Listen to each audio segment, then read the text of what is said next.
Hello, listening people. Hello. You're listening to Spin Polish Presents Unappreciated Masterpieces. Correct. I'm Ryan Sliwinski. Correct, and I'm Bartek. Bartek what? What? Bartek whom? Bartek how? Bartek when? Bartek why? It's me. It's me, Bartek. Is that what you're gonna say? For all you who are joining us for the first time this episode... Or the last time. Well, I mean, that's still to be decided. You have to watch the whole episode. Watch?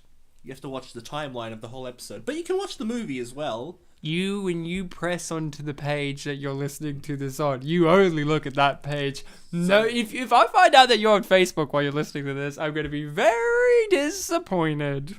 So, for all of you keeping notes, your notes at this point are there's a Ryan, there's a Bartek, one of them's funny, one of them's Ryan, and you're still working out where everything is going to go. Well, spoiler alert, there's going to be a third person soon, but let's... Bartek, you can keep on a roll there, Mr. Man. Mm-hmm. What do we do on the show? Well, I kind of spoiled it there, Mr. Rolly, when I mentioned... Rolly? Because you were rolling that word. No, it's more droning. Yeah, but I was giving you the benefit of the better word. Benefit of the doubt. Anyway, I foreshadowed it when I said the movie, because on this show we find movies, but not just any movies, we find unappreciated masterpieces. Now you're probably going to the Wikipedia category page for list of unappreciated masterpieces, but you'll find that it doesn't exist. At least I'm assuming so, please don't let me be wrong. Because it is something that we, the geniuses that we are... We invented it. That we have identified. We have imagined it up into the world. And proven that it is a thing. Like religion. Like religion. Like religion. This is our religion. This is Do you want to be a polisher or spitter? This episode right now, I think it might be like the 82nd episode that we've done. It's a big number.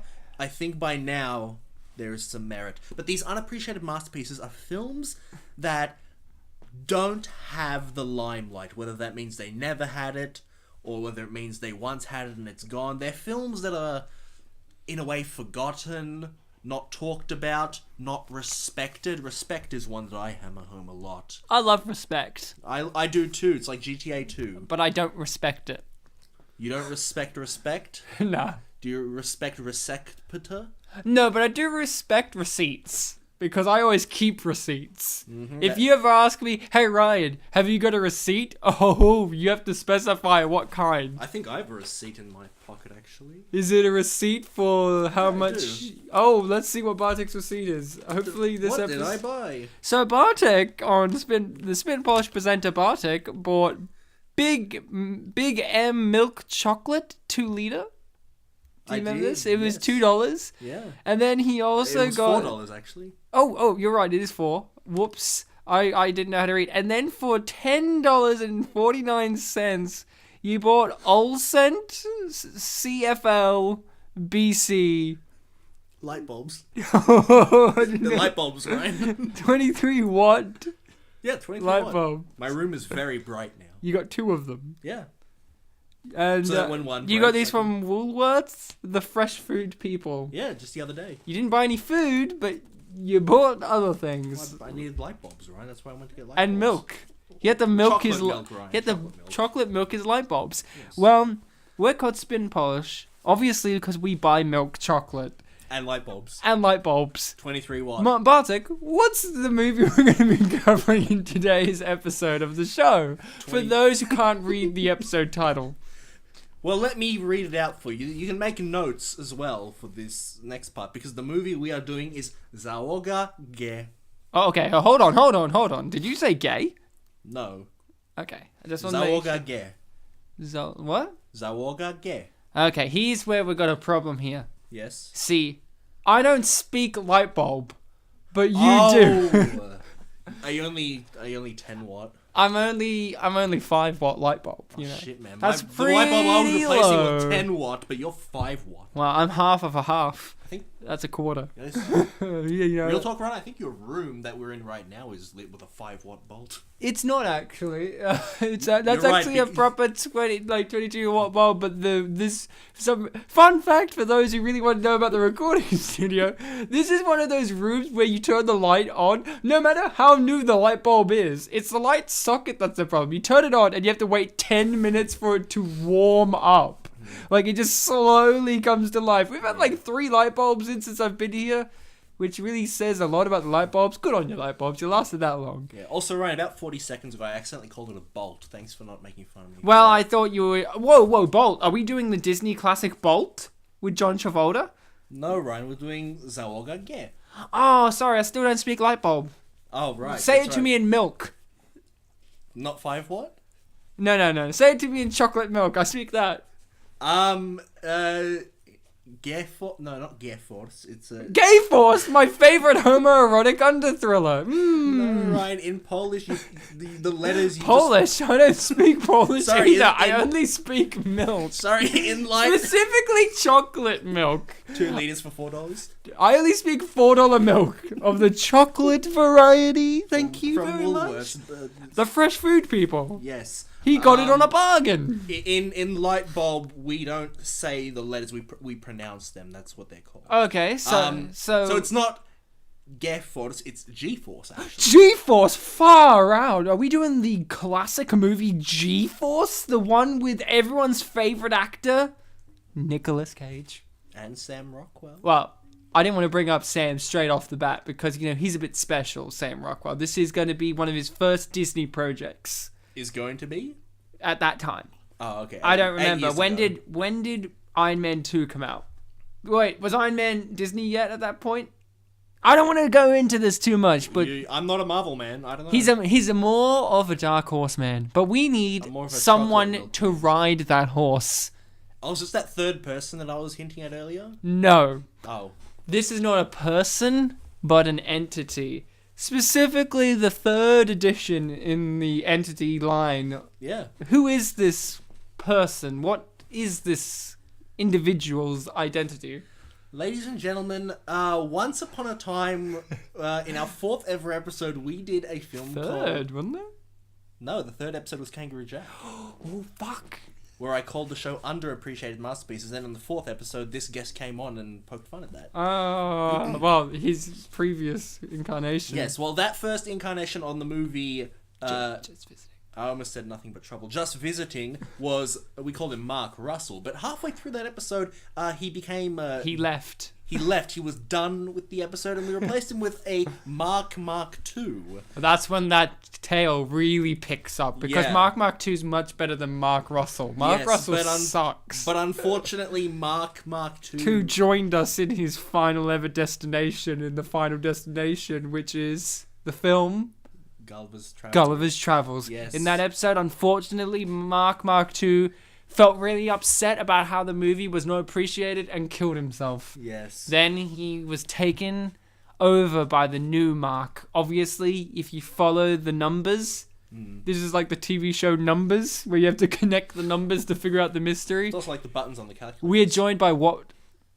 We're joined by who? We are joined by when and how and why. Well, you said joined by what? I would say 23 watts. But No. our current I'm very proud of incarnation you. of the Mark Russell entity is Mark Cubed, I believe. That is right. It's Mark- good to be here. Mark my fellow hosts 3. and listening people. Hello, Mark 3 or Mark Cube. Mark No, Cube, thank Mark you. to the power of 3. Yes, Mark to it's- the power of It's 3. good to be here on Underappreciated Masterpieces. My for a third favorite time. appreciated masterpiece of all time is not the one I'm going to name right now, G-Force, because that's an unappreciated masterpiece. Now, guys, what you're going to do at home is, I hope that you're still listening, because you might be saying to yourself, hey, I came here for some G-Force action, not some milk and light bulb action. And I say to you, know what, right? they're the exact same thing, because this movie had a light bulb in it at some point to light up Ryan, the scene. I think we should take 5-second silent break so they can finish writing their notes. Okay, yeah. They got to write notes about what this show's really about. Well, we've been talking for God knows how long, and we've said a lot, so they need to write notes. Yeah, they need to catch up. Even Mark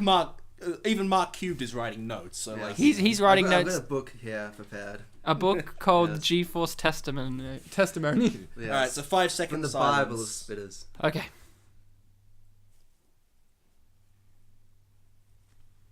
You got a 6 second. Well, maybe. You should be caught up.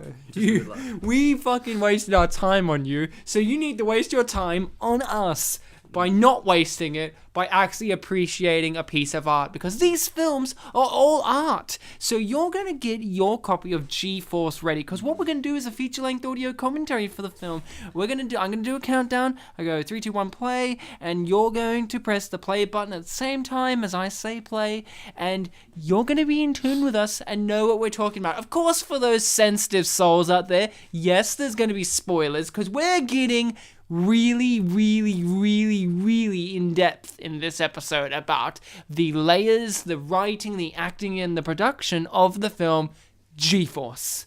So get ready, because we're going to start in 3, 2, 1, play.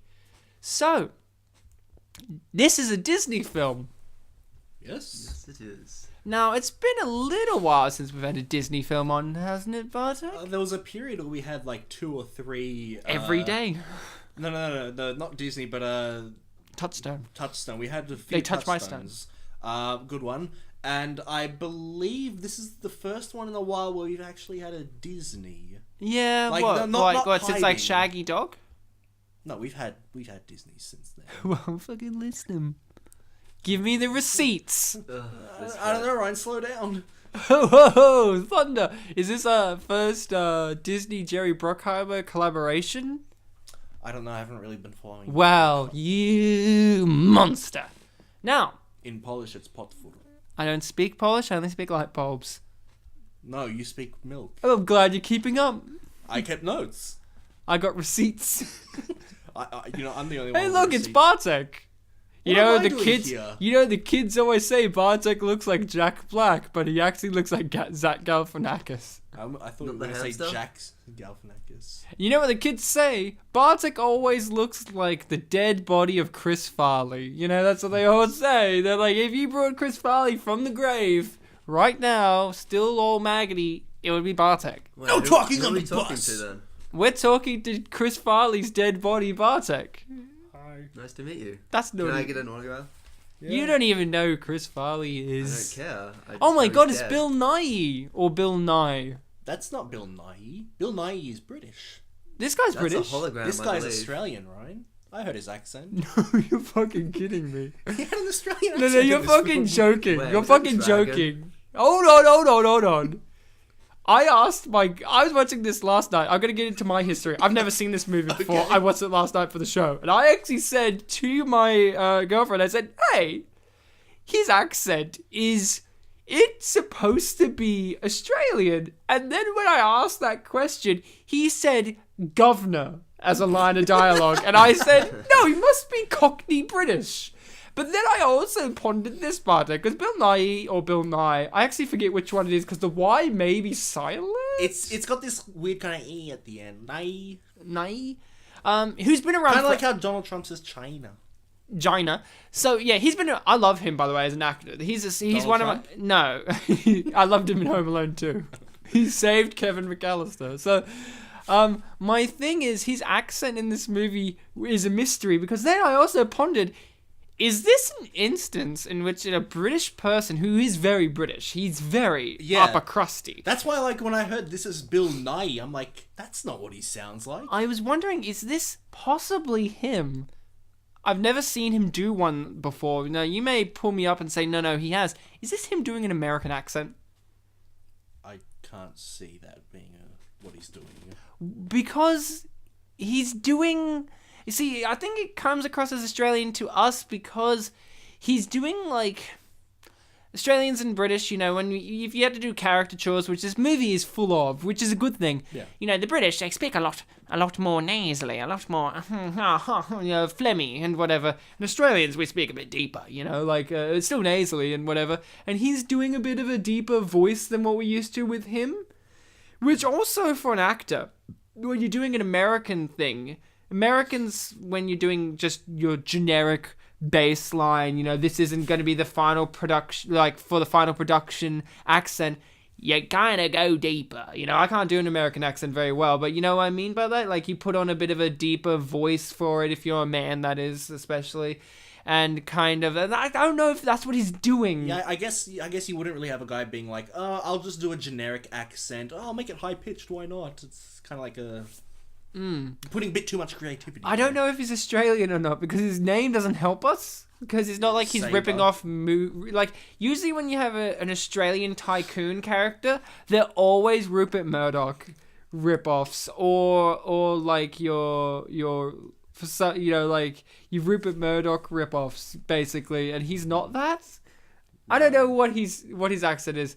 But enough about Bill Nighy and his beautiful accent. Bartek, what's your history with the movie? I saw this film in cinemas. Oh, how did you enjoy yourself? Very much. Did you also love Penelope Cruz shaking her fine body in hamster guinea pig form? Well, Ryan, to quote Roger Ebert, he... Loved it. He actually gave it 2.5 stars out of 4, and he said that it's a good film, so... He loved it. He wrote that Juarez, Penelope Cruz, added the... animal sexiness to the film. Oh, that's what we've been missing. Not Nicolas Cage as Speckles. He commended Nicolas Cage for not going full crazy. Yes, we'll talk about Crazy Cage a bit later. So you saw this in the cinema, Bartek. Yes, I did. Why and how was it? Why? Because I wanted to, and I saw it with my family. How old were you at the time? It was 2009, so I was 16. Old enough not to be seeing this movie. Well, I But you wanted to. Well, I was seeing it with my family. Yeah, but do you know what I'm saying? My younger brother was 10. He was old enough, so, I saw it with them. There you go. But I just want to point out, Mark, because this is a podcast, there's no visual. Mark Cube shook his head at the fact that your brother was 10 years old and you said he was old enough to want to see this. And I also have to baseline agree that this is a movie for 8-year-olds and below. But that's what I initially thought. Yeah. But that's what I initially thought. Because, hey, don't worry. Later on, the reviews will prove me wrong. The comments on YouTube will too. We all have to agree that this movie is... I think it is for 8-year-olds and below. But you know who else it's for? People with the inner child still alive. And that's what Bartek had at 16. Which is, by the way, 8 times 2. Yes. And it's also 8 times 3 minus 8. Thank you. See, you were going, basic. I was adding a third number there just to make it a bit more advanced for people. So you saw it in the cinema, and did you enjoy yourself? Of course, yeah. And have you watched it since the cinema, other than for the show? No, I haven't. Oh, what a tragedy. Yeah, it's nice to revisit things at times. Like, I did that with Scooby-Doo a lot. Now, I got to ask you this question. This was a new movie at the time. Yeah. Back then... And in comparison to now, how did the CG work for you back then, and how does it work for you now? I cannot remember if I saw it in 3D or not. But I remember it being a very nice film that I couldn't find flaws with. Not to say that, the film is flawless. I mean, they do stand on things. Yeah. They don't just hover in the air. They're not in space where there's no ground to stand on. Unfortunately. The sequel was going to be in space, actually. Could you imagine G-Force, the sequel in space? They don't T-pose through the movie, they're animated fully. That's great. Yeah. But yeah, so the CG held up for you watching it now in the year of 2017, in which, we had such glorious CG effects like Pirates of the Caribbean 5, in which Javier Bardem has a floating face. Yeah, I mean... Bill Nighy looks like a real person. It's funny because you say that he is one of the biggest CGI characters ever brought to screen. You remember, yeah? Voldemort. No. That's foreshadowing, Ryan. He is in Harry Potter, though, isn't he? Is he?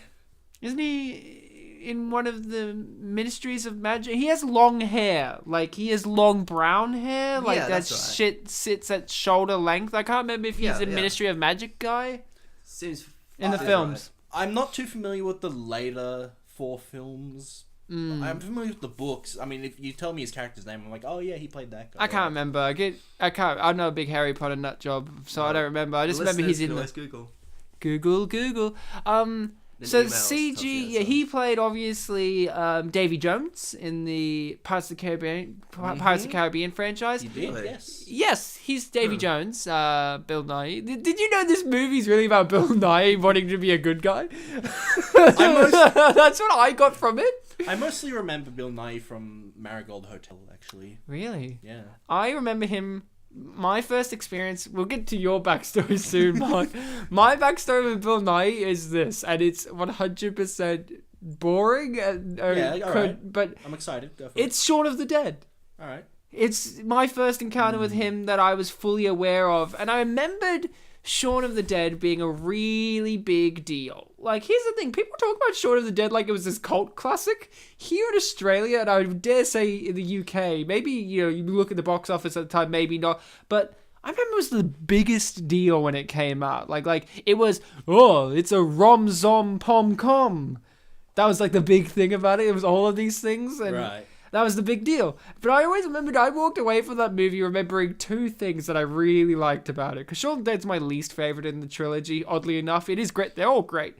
But I remembered walking away thinking to myself, 1, Bernard from Black Books was a prick in that movie. And I really liked how different he was. He was the one that gets torn apart at the end in Shaun of the Dead.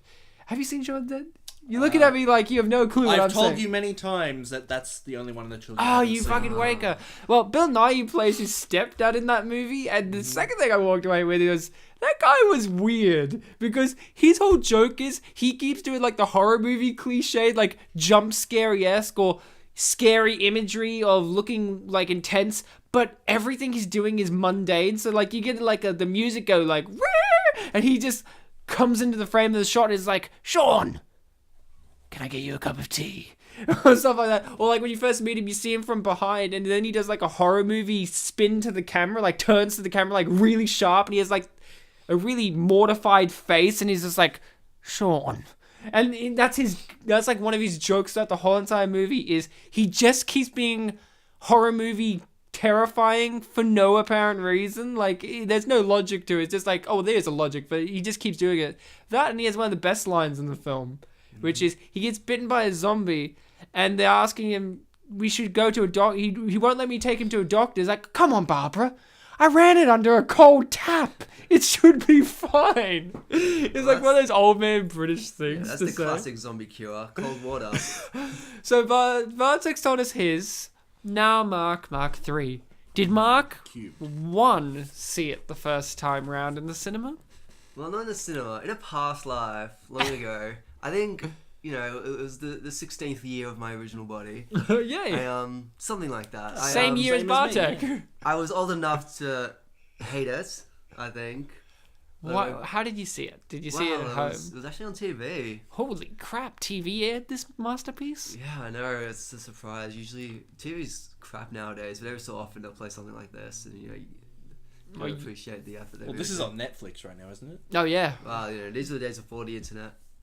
No. Long ago. Yeah, the internet didn't exist back in 2009. the year he was There 16. were mentions in the military of some new projects, but that was about it, really. They were only using it to... They called it ARPANET at the time. Wow, they actually called it the GeForce Net, because only the members of GeForce could use it. So, you saw it on TV. You're old enough not to like it at the time. Oh, I complained the entire time. Why were you watching it? Well, my brother wanted to watch it. How old was your brother? Enjoyed ruining his fun. How old? Oh, I don't know. A bit younger than me. So, older than 14. 10? Yeah, older than So, wait, hold on. A moment ago, Bartek said his brother was 10, and old enough, pretty much indicated that he was old enough to want to see it. And you shook your head and gave a scoff about that, but his brother was 14. 14, and he wanted to watch it. Now, this is where Bartek shakes his head at No. you. He No, shakes his head. I wanna see He some shakes head his shaking, head. Bartek. He shakes his head. Yes, yes, as in Shake it yes. Your vertically. brother is a genius for wanting to have watched this. That's what we call an Indian head shake. Yeah. So, you didn't like it at the time. Now it's been how many years later? Several. Oh, Several seven marks. decades, A few several marks. lives. A few Guys, marks have it's called passed. 8. Well, we didn't know he saw it when it was 8 years ago. I was a time traveler, thank you. I came into the future to watch it. Oh, that's right. Yeah, He didn't see it doing in the time cinema. traveling for. Yeah, that's right. Yeah. I'm saying he didn't see it in the cinema, so he could have seen it. Like, when was he 16? I don't know how old he is now. This is the third him, so technically he's 1 year Probably old. a couple of centuries ago, given how much he talked about, Jean Reno.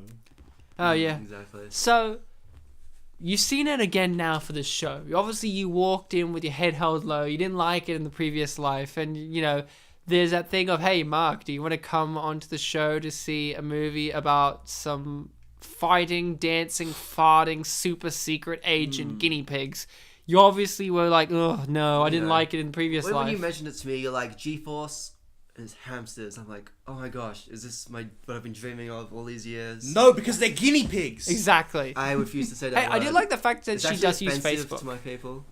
She's actually using Facebook. That's cute. This Like, is it's no ripoff. That's actually one of the few things I remembered from this film. That's how you got introduced to Facebook when you were 16. You saw Penelope Cruz as a hamster user. You're like, I gotta use that to see if I can befriend her.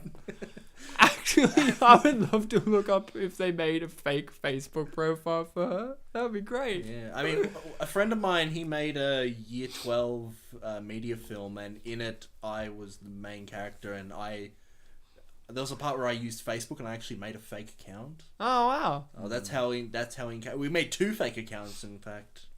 Wow. I'm friends with them still, but So- obviously I never use them. You came in, Mark, cubed, squared, cubed, cubed. Squared is not enough. You walked into this head held low, but now you were happy. You heard Lego Batman himself Oh, this is the best facing part. off Oh, against yes. Lego Joker. I love- Oh, I just connected that. I love the We really need a sounds.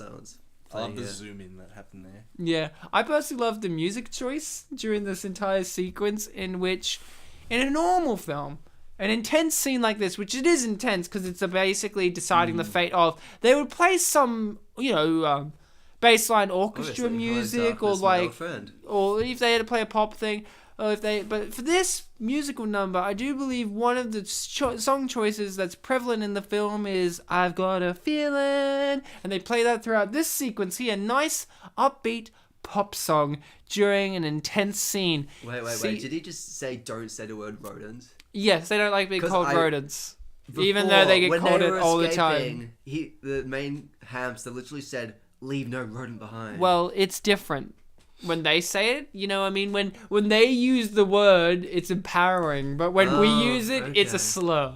Right. It's kind of like the guinea pig thing that I just did. Yeah, exactly, Oh, look, there's a woman. I'm glad that she's introduced very finely. Woman? brief shot of her surprised face. That's I- pretty much her you know, whole character, Ryan, really. Right, I like women, so I'm happy that she's here. I'm glad that you're a woman, too. I really thought they were going to zoom in to a flea, and the flea was going to say, hey! And he would be like, ugh! Hey, I just love the fact that this movie is the real bringing together of Lego Batman and Lego Joker, because Zac Galifianakis is Lego Joker and Will Arnett's Lego Batman. I really just like I was that. wondering what you were talking about before. In the Lego Batman movie. So, and sad thing is the fact that Zac wouldn't it be the Galifianakis is other- the best Joker since Heath Ledger is the sad thing. Wouldn't it be the other way around? How Lego Batman was the reuniting of these two characters? Yeah, so I mean, like, but this is the introduction of them, like, their relationship that I'm aware of. Maybe they've starred together in other things, like, who knows? But this is a big deal because, I like how you Owen Wilson that well. Wow. is For the wow. longest time, what I really loved about this movie, I didn't look up anything about it. I knew that it was a guinea pig based movie that was spies and stuff. Hold yourself back, Mark. Hold yourself back, Mark. I'm trying. It's hard to restrain myself. What's when wrong? He says You words said like the that. GP word. Oh, sorry. New guinea pig. New Guinea swine, Ryan. Get it right. So they're guinea pigs. So what I was saying was, I didn't know anything about it other than they're guinea pigs and Nicolas Cage was involved and it's a Disney movie. That's all I knew. Mm-hmm. I walked into this movie not knowing much.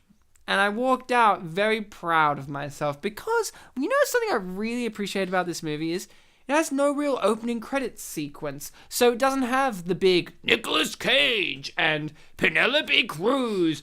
It leaves that to the end. So for me, I was sitting here going, okay, who's this? Who's this? It's like, Will Arnett's in this. Great. Zach Galifianakis is in this. Wonderful. But for the longest time, I was trying to figure out who the lead character was of Darwin. And I didn't know it was Sam Rockwell till the credits. I have a very good talent of picking out actors from voices a lot, even if I see them visually. I'm like, who is that? Who is that? And usually the voice is the thing I pick up on. But Sam Rockwell, you know who I thought he was for the longest time? Mm-hmm. Have a guess. I don't know who. Well, he said wow a lot in this You movie. thought it was OW? No. I thought, he sounds a little bit like Owen Wilson, but it's not Owen Wilson. Who else could it be? Oh my god, is it Luke Wilson? Okay. Could be Luke, because Luke Wilson does have a different voice, obviously, but he sounds obviously a little bit like Owen. So I actually walked into this movie for the whole entire thing thinking, one take Wilson on the scene, nailing every line. And then I found out it was one of my favorite actors, Sam Rockwell. But Ryan, did you work out who voiced Mooch? The Fly? Yes. I didn't. Who He had a voice actor. who was it? It's a voice actor called D. Bradley Baker. I actually do know the name. Bradley Baker? The D. Oh my Bradley God. Baker? Who do they do the voices of normally? Who are they? From what I understand, I know voice actors kind of well as well, but he's kind of one that just seems to be in a lot of things, but not really in lead roles. So if you look at his filmography, he's been in like just shitloads of things. Oh, yeah, like most voice actors. Yeah. Oh yeah. Thanks for the examples of anything. You could probably list anything he's probably been in it. Oh, okay. He's one of those. Schindler's voice actors. List. No, well, You know, right. as the Obviously. voice of Rafe Fiennes' character, like I remember Danny Phantom was on the filmography. He was in just a bunch of things that like Phineas and Herb. Phineas and Herb. He was in shitloads of things. Phineas and Herb. Did I say it wrong? Stoners. I've The never. Ferb. I've never watched it. My favorite Phineas and Herb. Oh, Yes, oregano, very are you gonna classic. join me today? No, Basil is. Basil, come on the adventure. Sorry, All Purpose wants to come in for this. It just keeps going and Look, going. man, that show came out after I stopped watching TV, so and I then, don't know. and then All Purpose spins around and goes, I'm not a herb, I'm a spice. How dare you? Come on, Pepper. And want Pepper's the like, hey, Spice don't get me Girls. involved, Ryan, don't get me this involved. tangent you've gone on is just too cerebral for me. So Well, let's bring it back to G-Force. here's the thing. There's a difference between herbs and spices, see, Bartek. Now, I know that your mummy cooks you everything, but see, the thing is, sometimes you don't want to overpower your herbs by underusing a spice. That's when the Spice Girls come into the mix, which you would know, obviously, from their amazing soundtrack work in Big Fat Liar. You know, they did they do the sound? No, they didn't do any sound. No, they didn't. That's why I was confused. The fashion. I think they did it for Spice World. Did they? I think. Wouldn't it be a plot I've never twist actually if seen it. Aha did the soundtrack to Spice World? So, we've missed a lot in the movie, or have we? Not We really. found out that they've been denied access in life. You know, Again, that's playing onto the racism. it's The really speciesism. this movie's a real allegory for racism, homophobia, and sexism. A real Disney movie, you know. And ableism. Oh, and ableism too, The because mole is blind. the mole is blind, and they're making so many jokes about it. It's It's upsetting. very cruel, actually. They I asked. cried the first time I watched They it. asked him, "Hey, how do I look?" And he had to answer. No, So Bartek, rude. you're gonna like this. I hope. Yeah, I don't want to judge you. I better like it. As I Ryan. said, I walked in this not knowing much. Now, did you know Nicolas Cage was in this already? Did you already know this from your previous viewing? Did you remember Nick Cage was in this? I didn't remember, but around the time I started watching it, I remembered. Okay, so you did remember The while watching it. the moment I saw the mole character, everything just flew back. I'm like, oh, that's right, Nicolas Cage. He's the villain, right? Yeah. But did you figure? Spoilers, come on. Bartek. We already got Ryan into already it. said there would be spoilers. So, here's the thing. A lot of comments that I found pointed to Nicolas Cage being unidentifiable in his role. Because he didn't do a Jamaican accent, yeah. Good reference. Did you, even though you remembered, and same with you, Mark, did you know that it was, like, did you go, that's obviously Nicolas Cage? No, I didn't. Well, it wasn't a very Nicolas Cage voice. This is going to lead into what I think is going to impress you. What? One, I figured out, I knew it was Nicolas Cage straight off the bat because he did this exact same voice, no joke, in a live action movie with Kathleen Turner. Did he play a nerd? No, he played the cool guy.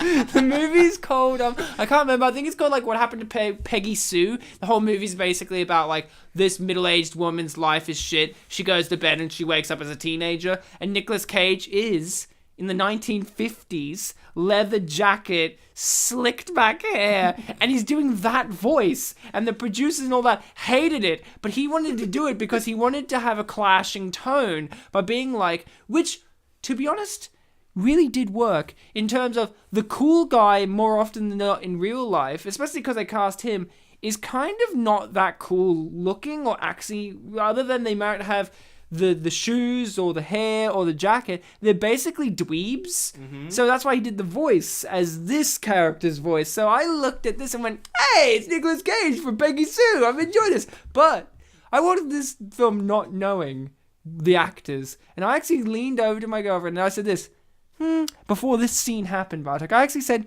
I feel like this is a movie Steve Buscemi would be in. And then he rocked up to the film and gave 110% as the ferret. The Canadian hamster.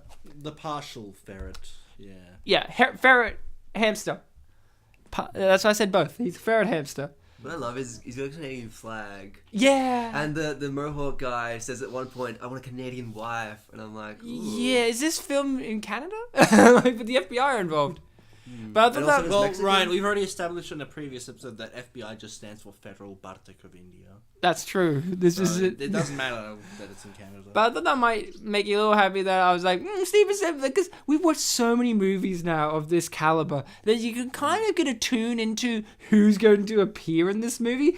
I was surprised Paul Giamatti didn't appear as one of the guinea pigs in the or like one of the other animals in the shop. I would have loved for him to have been like, if they were in a zoo, he would have been in a mustache twirling orangutan.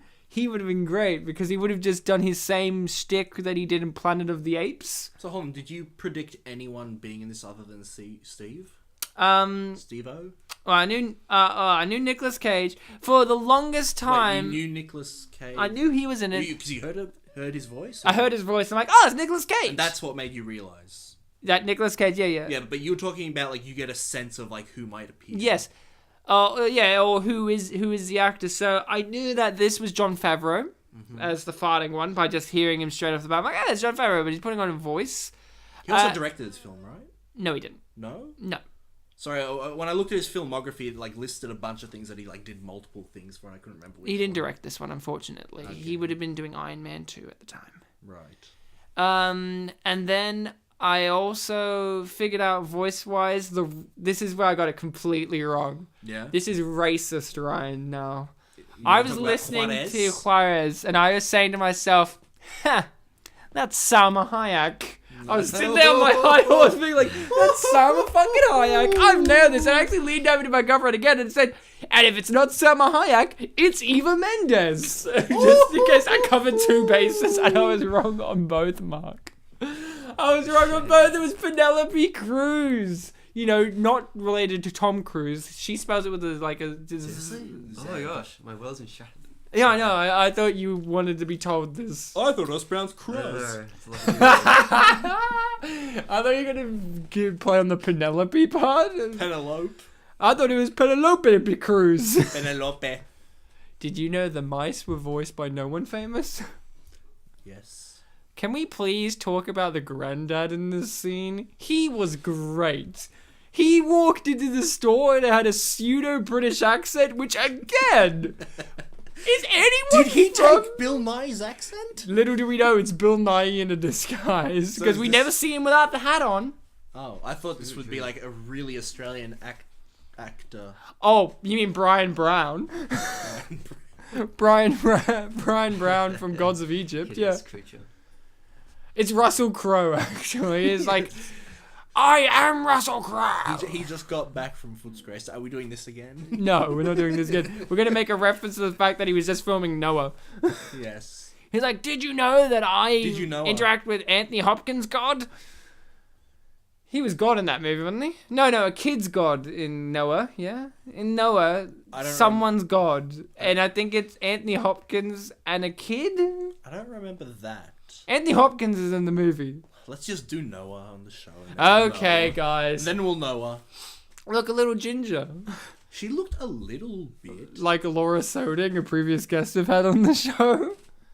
I was going to say the actress who was in that film that we did with Laura Soding, but now that you mentioned... Oh, Lindsay Lohan. Yeah, from the film. Now, Mark, you love tattoos. Do you love the fact that this guy here who works in the pet store has a very gangster number 3 tattoo on his middle finger? Mm. It's very significant in the it added a lot to his character, you know? 3 kills, you know? I've killed 3 guinea pigs in this shop. I can't wait. Does that... now, talking about a real fucking murderer, this kid... Were we ever this kid growing up where we tried to murder pet store animals before we've even bought... Not even Sid tried to do that. I actually thought, is this movie trying to reference Sid? Because, like, there's a bit later where he puts the Tracy Morgan one in a toy, and I'm like, oh no, is he going to explode this toy like Sid? But that's even worse. Yeah. Because, let's be honest, this film isn't against the idea of this kid killing animals. This kid is clearly meant to be a sociopath. I wrote that in my notes. I'm like, sociopath? Like, one of it was a question mark, and then before he tried to do this, and then I wrote sociopath in all caps, like 4 exclamation marks. I'm like, sociopath! I just had a moment there where I completely forgot that you write notes for these films. Oh, I haven't brought it up in a little while. Yeah, because you used to so prominently have your notes in front of you, and I just never see them. I imagine them now.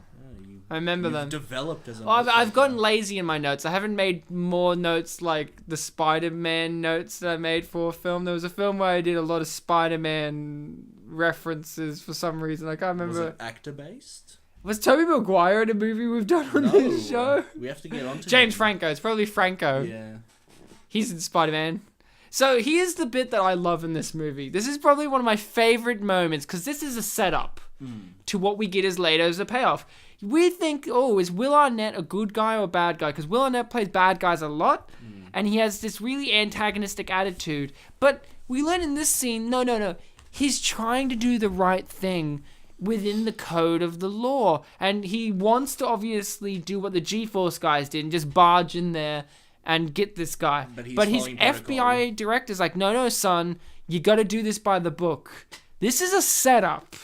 I can't wait for the payoff to this, where Will Arnett has been confirmed, basically, to be a good guy, operating within the boundaries of the law, and he's tried to do things his way, but told by the director of the FBI, no, you've got to do it by the books. I suppose rather than saying he's been proven to be a good guy, he just plays the role of an antagonistic hero.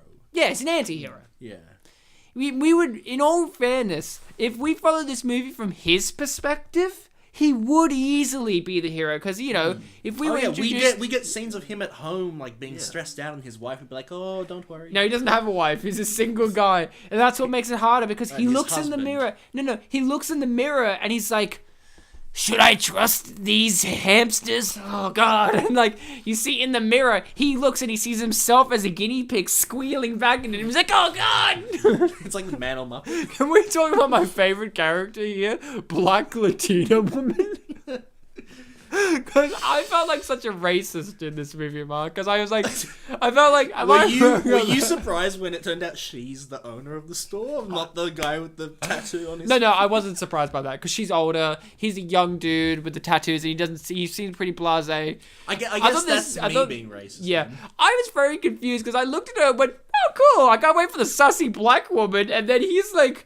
Mama, like, Latina name, and then she's got, like, a sassy southern black woman voice and a Latina accent going on. And I know the actress from the TV show Reno 911. I think she's in that as, like, the sassy black cop. So I'm very confused. I'm not saying that you can't have a biracial woman in this role. Hey, look, if Bill Nighy can do it, he should do it. Is this a movie where the director said, "Hey, you know how you got an accent? Can you please not? Hey, Nicolas Cage, you know how you got your Nick Cage voice? Could you hide that? Hey, Sam Rockwell, could you be Luke Wilson? Hey, Eva Mendes, you're not in this movie, but could you, Penelope Cruz, sound so much like Salma Hayek? Please, please, please."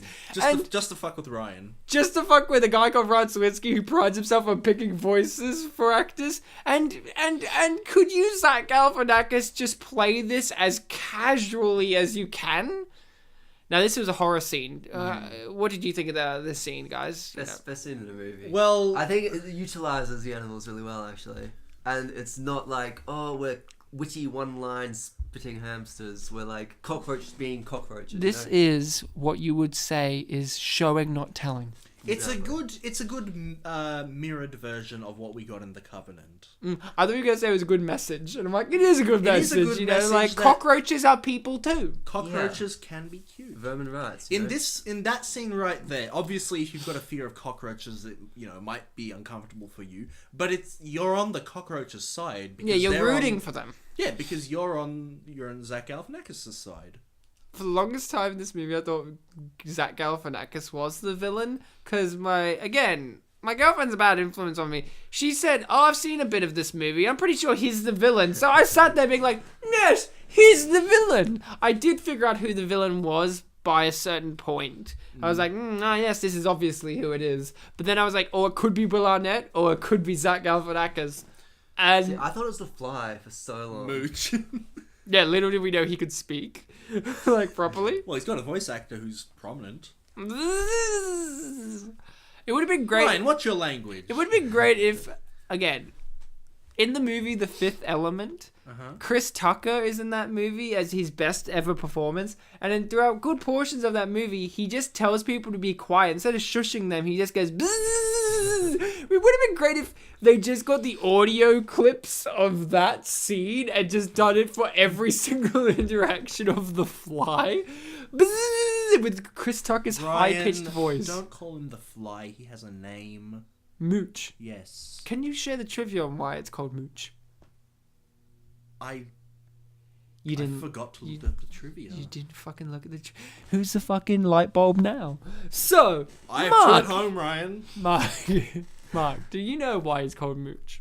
Well, it was named for the director or the writer's housemate, who was a real mooch, and he kept coming into the studio. Stop. There's actually a real good one here. Okay, so Mooch, the director or producer's wife, came up with the name loosely for the French name of fly, which is like spelled like I think it's like Mouche.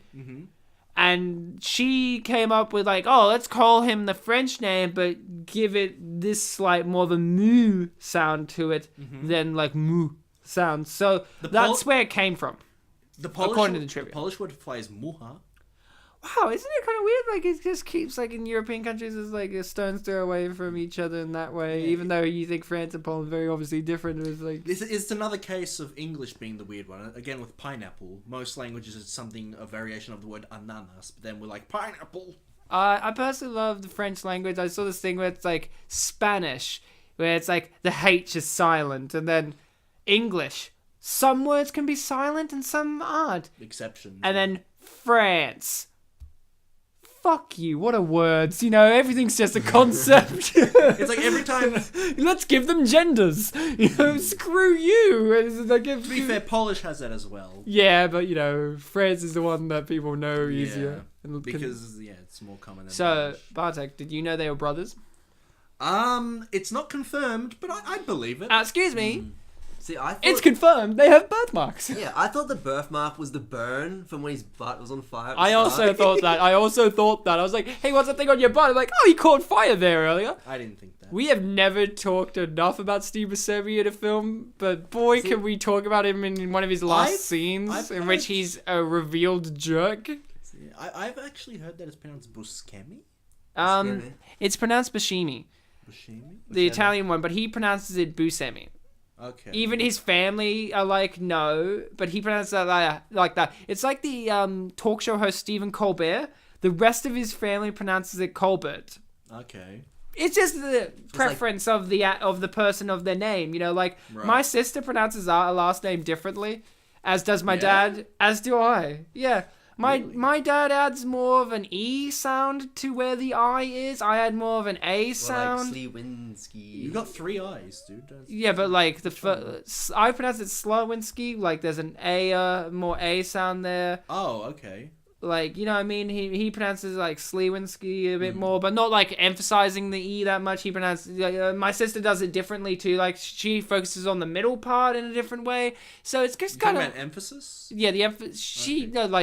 She uses the I in the win slightly differently. I can't remember what she does. I haven't seen her in a while. I've talked to her in a while, being like, "Hey, how do you pronounce our last name, sis?" And she's like, "Slowinskis."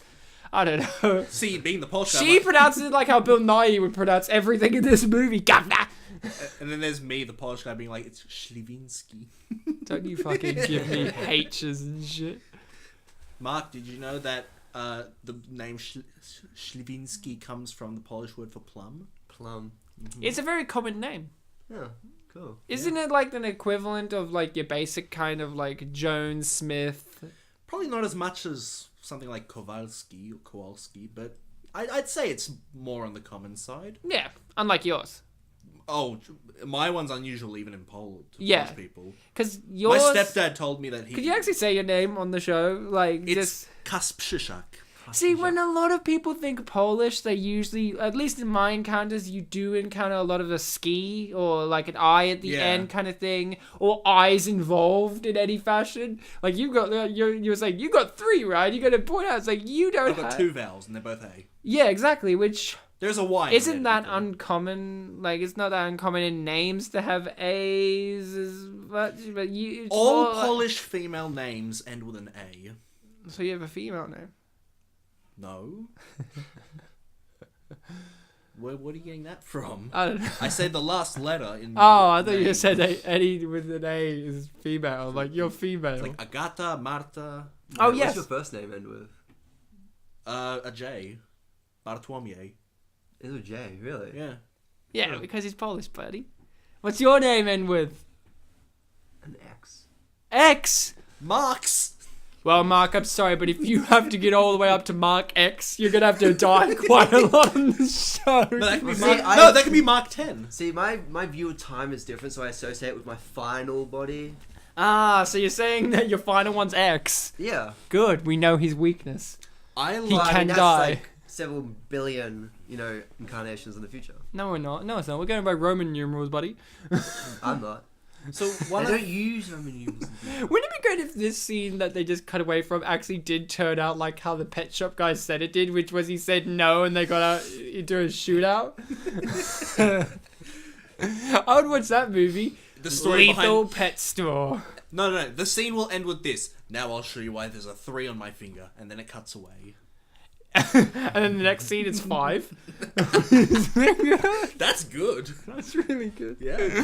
So, Mark, who was your favourite character when you first saw this movie, and who's your favourite character now? You're matured now. Maybe you've got different sense. And this also applies to you, Bartek. Yeah. I think I like Will Arnett just because I appreciate his role in Arrested Development. And So you like him as an actor, but in this movie you just like him because he was in Arrested Development? And now your favourite character is the one voiced by Bradley Baker, I guess? I don't know. No, his favourite now is Will Arnett. It's hard to say, sure.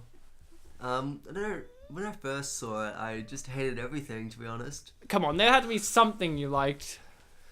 Someone. You could say Bill Nighy. He's not bad. I like the Ooh, whole... he's good. I like the whole sabling thing. It's cute. It's cute that he wants It's to... such a cute name. You can't take it serious. Like, oh, he's little sablings. Yeah, Come it on. sounds like Maybelline. Yeah, exactly. Maybe it's Sabeline. And this is a Black Eyed Did Peas you song. think that this was going to lead to the distraction was the tire and the dogs would chase the tire? I thought that Was would I happen. I thought I was crazy thinking A dog this. would chase the tire. No, you know dogs. They just look blankly at things that move past them. They don't chase them. Fucking idiot, That's Mark. being racist to dogs. They don't have That's to do what you say. you know, what did the dogs have to say about this? They were saying, hey, we had our own movie. It's called Cats and Dogs. Why Real don't great the movie, dogs 10 talk out of 10. Ryan, they're talking about it now, but the camera's cut away, so we can't hear it. It's actually their movie that's going on. Like, this isn't the same. Wait a moment. In the trivia, this said that this was in the same universe as the film Enchanted. Enchanted. You know the film Enchanted? Isn't that the one where the Disney characters Come to life? Well, Disney-esque characters. None of them are actual real. Well, some of them are, but nothing real. The main character in that, her name is used as a bakery throughout this entire movie, and I think that character finishes by having a bakery. So this is a Disney film. So this is in the same universe. So hopefully a dragon will show up at the end. Where dragons show up, and yet they can't believe talking hamsters. Well, Mark. In all fairness. You know, it is a bit ludicrous, though, isn't it? Dragons are always been known to be real, but talking guinea pigs? What are you, crazy? Sounds pretty random, Brian. Yeah, a little bit. Are they also going to say this is in the same universe as Bringing Down the House? Because why not? I like. Are you saying what I'm saying about it being the same universe as random? It just seemed kind of random that, like, as soon as you said this movie is in the same universe as, I immediately went like, really? Yeah, apparently so, according to the trivia. I didn't even need to hear what the film was. I was just like, what? Really? Did you know this film's Very in the deep. same universe as ours? What's is there like a common like cast or crew member that like ties these films together? Like, No, I told you what scriptwriter? ties them together. That they're in the same universe. The bakery. The bakery. Oh, the bakery. Yeah, but I mean like from a production standpoint. I don't know. It's Disney. I guess you got me there. But the end. I nailed I meant it. an individual. It's a live-action Disney property.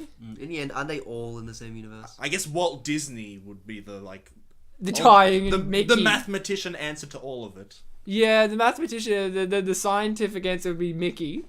And then the artist's answer would be... Well, actually, it's Cinderella's castle. Actually, the weirdest part of it is the movie Enchanted also has a woman in it. This film has a woman. You know, actually, jumping back to one of the first... Yeah, Warris. That's a woman. Jumping back to one of the first things we saw in this film when it was up in the clouds. Up in the clouds and it was zooming down to the... Yeah. Wait, are you laughing at me or him? I'm laughing at Mark casually asking me, are you serious? In his most serious tone voice he's ever had. It's a rare voice. Yeah, it started up in the clouds and it like panned down to the castle. Sorry, the kid's reaction was, I'm gonna empty all this trash. Ryan, Next to the bed. you're like... Next to it. Right, see, you have to understand where I'm coming from. You're distressing me because every time I mention these clouds in the sky, you laugh. You're doing it again! No, I'm laughing because I just realized. Sorry, Bartek, I am. Did you realize in this scene, the actor of the kid with the trash bin has been slamming the bin down on its side? Yeah. Not where it would... Not on Not the to cup top. it in. Not the cup it in, but like to smush it. So I'm really proud that the actor is still like, hey, my kid's a sociopath. I would capture it. I would kill it. And smush it, you know? So you've He betrayed... gets one chance. It betrayed him. It fled. Now he's doing it like that, but earlier he was like on the side. Because I think now what he's going for is the more sociopathic thing would be to trap them, torment them, and then, burn them. So the clouds. The clouds! That's the funniest shit you've ever said in the show. Close the book. You forgot the sky, Ryan. Oh, we just saw the bakery. There we are. You see a cellar. reflection of the sky, of the clouds. Yeah, the bakery also had like a silhouette of a princessy type woman. So there you go, Bartek. Ryan, Imagery. real talk. The listening people who are writing notes really want to hear what I have to say about these clouds. Very funny, Bartek. It's like in Monty Python when it's like this joke is a weapon and like they had to get several different people to write one word at a time, and even when they read it in a sentence they would laugh at themselves to death. You just have that but in one word, clouds. And sky, don't forget sky. Oh, that's pretty good. That's like the setup. Yeah. I mean, the listening people are still waiting for me to not only say that, but also answer your question of favourite characters. So, Yeah, so go on. I've got to keep up. Look, Keep the fuck up. Alright, are you guys ready for what I was going to say about the clouds and the sky? Yeah. Alright, get ready for This is an it. intense scene. We need to watch this. I thought that it was going to be the DreamWorks logo. You're an idiot. That's it. DreamWorks is a completely different branch. Yeah, I know, but it was in this, They're in blue a sky different and it was good. universe. But I was wrong, Ryan, because it was panning down, but the DreamWorks one pans right, and there's a moon. And a boy And a in the boy moon. and a fishing rod. That is Ryan, in my favorite- family, everyone says fishing differently. All right. My Crushing favorite DreamWorks thing is the Medal of Honor video games, Oh yeah, that was DreamWorks. where the kid is in the semi-moon and he's like he has like a gun or something. he's in World War II, World War One outfit, and he parachutes and he gets stuck on the thing. He's like, no. Oh, that's right. Yeah. And I thought that was really cute. It's one of my favorite playing around with the title things. Next to G-Force. Well, G-Force does the it pretty Bruckheimer well, thing. but I really enjoyed Charlie's Angels, where they zoom through the clouds and they find the plane. What about the Simpsons movie where Ralph is there because Ralph? Oh, fucking nailed it. Because So, who's Simpsons. your favorite character when you first saw this, and who's your favorite character now? Maybe the same thing. Maybe the same person. I feel like 8 years ago I would have said that my favorite character would either be the mole, Oh, the villain! the villain. Naughty boy Bartek! He jumps around. He's blind. But like I said, I forgot about him until I saw him in this film. And really, when I think back to my experience of watching in the cinema, I mainly remember Penelope Cruz doing the Facebook thing, and the very first scene where Zach Galifianakis is in the dark room, he's talking seriously, and it turns out it's a New Guinea Gopher! Gopher! New Gopher. Guinea swine.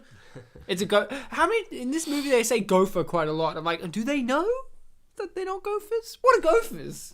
I don't even know. I think really they're all the same thing. It's just a conspiracy Gophers to are make you things buy that you more. hit in the whack-a-mole game. Ah, that's moles.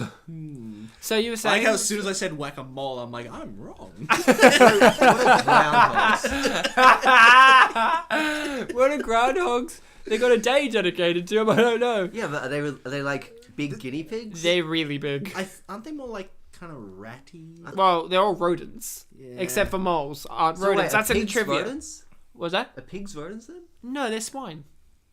What's the difference? Because they're guinea There's- pigs, but they're rodents. It's So are because pigs or they are look rodents? piggish for rodents. They're Well, pork. that's a bit racist, isn't it? It's like, why is a pineapple called a pineapple when there's no pine involved?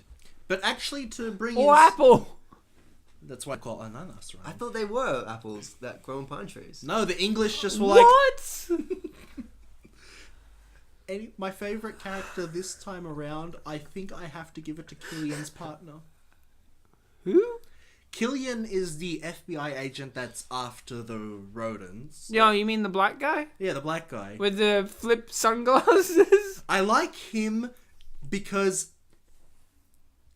Well, first of all, I think he's funny. I mean, he's not the pet shop owner, black Latina woman, but whatever.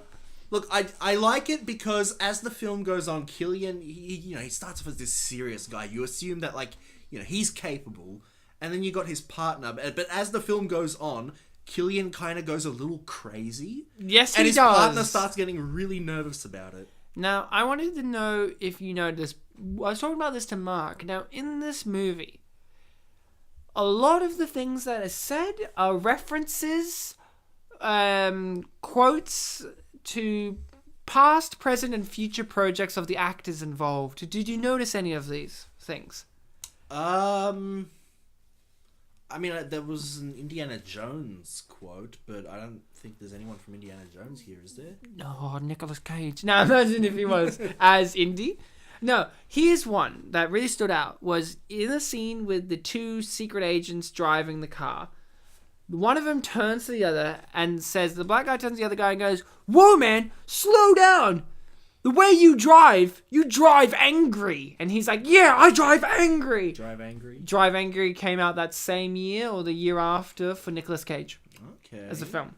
Oh, so the actors themselves didn't necessarily reference... No, it just references to actors involved. So Nicolas there's Cage probably said, hey, let's throw in a Drive Angry thing for me or something. Yeah. And then there was a Hangover reference as well. Deep Bradley Baker, he's probably been in a million things. Maybe he played, a random guard in, a Metal Gear Solid game, and... Indiana Jones. Maybe one of the, robotic, unmanned machines in this film could be, a sort of Metal Gear type reference. She's That a Metal was Gear. today's She's reference. Liquid Snake. I was talking more about the machines themselves, for sure. You don't think she's a machine? Wouldn't you say she's a bit more like Sniper Wolf? No, she's Liquid Snake. Doesn't he have like what was Liquid Snake's hair like? He was white haired. His was a lot brighter than Sniper Wolf's, more sandy. Yeah, she has sandy hair. I think hers is a bit too dark to be Liquid. I think it's more Sniper Wolf. Yeah, well, she's the Sniper Wolf. No, Sniper Wolf's Juarez in this film, obviously. But Juarez is grey. And And white. Oh, we both on the same page. You guys are so white centric. Wow, she's not even Thank white. you. She's We are the Latina. best. She's not Salma Hayek. Are you saying that white is a race? Yes, A white race? Supreme. No, I'm talking about like running race. I'm talking about like donuts, Yeah, so like Supreme all Krispy Kreme. enemies, yeah. You have to get to the end first. Dude, I love donuts, but I have no idea why you're talking about donuts. Supreme. Donuts are Keep nice. doing it. I don't know why you don't, but keep doing it, man. Do not ask me why. No, donut us. Donut. See, I was making more of a smart pun there. You had to come in with your logic. Now, Why'd you point at him? I said it. I'm talking to Mark now, okay? You're excluded, Bartek. You Mark, failed us. Mark- Audience, write the notes. So listening people, write notes. Now, I didn't want to say anything about Mark Cube's experience with this movie. He hasn't really gotten too much into it, but Mark Cubed is a former housemate of mine. He literally moved away yesterday. He moved away because he heard that I was watching G-Force without him. And he I was said, disappointed. "How dare you watch it while I'm at work? That's it. I'm out of here. You're not going to see me again until I come back on the podcast to do it." And I said, "Haha, motherfucker, you're coming on tomorrow." And he's like, It was "No!" Very convenient, actually. Because I moved up to Queensland, and then I had to get a flight back He had to down. come all the way back down to Melbourne. And I haven't slept for like 3 days, Ryan, so... So, yeah, because he was really concerned. 3 days, 3 lifespans. And he said to me, like, "That's it, I'm moving out." He, like, packed all of his stuff and he's like, "I've got to watch G-Force on the plane. Go!" And he was, like, so annoyed. And then I got a phone call from him on the plane. And I said, probably "Whoa, costs a pretty whoa, dollar." Mark. You shouldn't be calling me on a plane, you know, like That that." costs money. And, you know, it interferes with the electrical equipment. He's like, Yeah. "Ryan, excuse edge." me. I live on the edge. And I'm watching G-Force right now. And I wanted to tell you, thank you for making me watch this again. Because I've really learned that I've matured." And then he was talking to me. And I heard him say, like, "Thank you, Ryan." You're... And I'm like, Mark, I can't hear you. What's happening there? Is it like static? And I just hear... It's like Crash Bandicoot 2. And I hear in the background. Please, someone turn off their phone. Someone's phone is on. Oh no, we're going lower in altitude. Everyone, buckle in.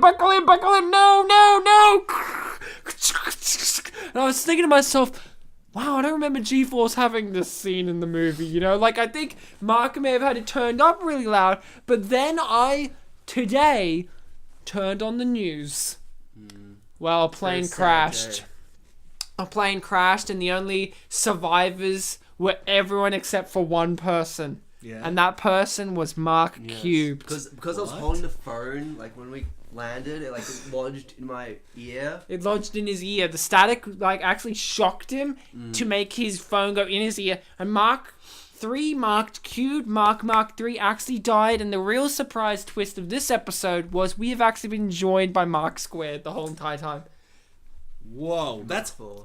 Well, Mark Squared is Mark 2. Squared is 2. oh right? fuck, To which the one are power we of joined 2. by? What's 4? To the power of 4? Yeah.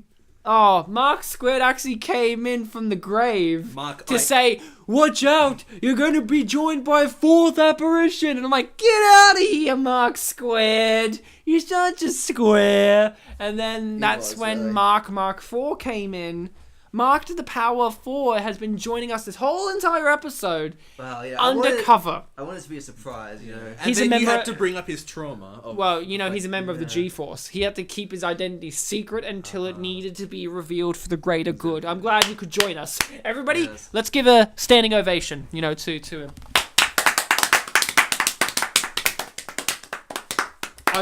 Fun fact, I was the only one who stood up. No, I stood up too. I stood up in my heart. He stood up 4 times. This is an audio-based podcast. You could be lying. I could be actually lying on the ground right now. People, You don't don't listen know. to him. We're hostages. Help. Hey, at least you can come back as Mark V. I'm gonna die if I die. That was the most pathetic way of saying that. Like, hey, you know, like, hey, at least you can go back. I just die. I'll just die. Like, so matter of fact, that's why I'm so pathetic. Like, Just to you let see, you know, way I more die if I die. Not if I don't die. Fun fact: death is permanent. I think the punchline is death is inevitable. No permanent for you. It's not for him. That's a fact, but I think the punchline that would have worked there is death is Look, inevitable. I'm the one who lives right now and decides the fate of everyone else on this podcast, okay? I was the one who accepted the call from Mark 3, Mark Cubed, Mark to the power of 3 of him, and I accepted it, thus killing him, you know? And I'm the real murderer here, but guess what? If you're the police, I deny everything. Actually, Ryan, to the power of doesn't mean multiplied by that number. It means Man, multiplied by itself that number of I'm times. not a fucking mathematician. I know, that's why I'm correcting you. I'm a fucking scientist of film, you know? And I've watched G-Force right now. And the thing about G-Force is, I'm surprised we haven't said this. You know what G in the G-Force stands for? Great. G-spot? Oh, yes! No, Great. no, the See, that's what I G-spot thought. in the G-Force is Zach Galifianakis. He's really that. the stimulating point for the team. It's the only reason I watched it. He loves Zach Galifianakis, you know. Yeah, I've got it's- his picture all over my walls. Him on the toilet, him in the shower. You know. Him bathing. Yeah. As long Really as the weird because police don't find he it. doesn't bathe. You know, guys, the three of us, we're cool kids. Musketeers, some We- might say. We grew up, you know, in the 2000s. I'm a '90s kid. we played. I'm We played. 4000s. We did Thank the PS2. You know. I did the PS2. We did the PS2. I did stick I'm it actually in there. assuming Mark did the PS2. Am I did. right? He- We all did the PS1, PS2. PS2. Yeah, and well, you know, have we played Ratchet and Clank 3? Of course. No. I only got up to Ratchet and Clank 2. Wait, what happens in number 3? Oh, they're all the same game. You're on a spaceship. You're in a federation of army like thing. Is that the one where you like gladiator-esque? No, that's the No, that's fourth the one. fourth. Okay. I've played number 2. That's the one where you go to Hollywood, yeah? Yeah. One. Yeah. Well, Wait, who's no, the villain no. in number 3? Is it Quark that- again? no, No, That's the, the third the one. Hollywood is in 3. Yeah. Nefarious. Where you're the giant robot. And you're What supposed happens to in do- number 2?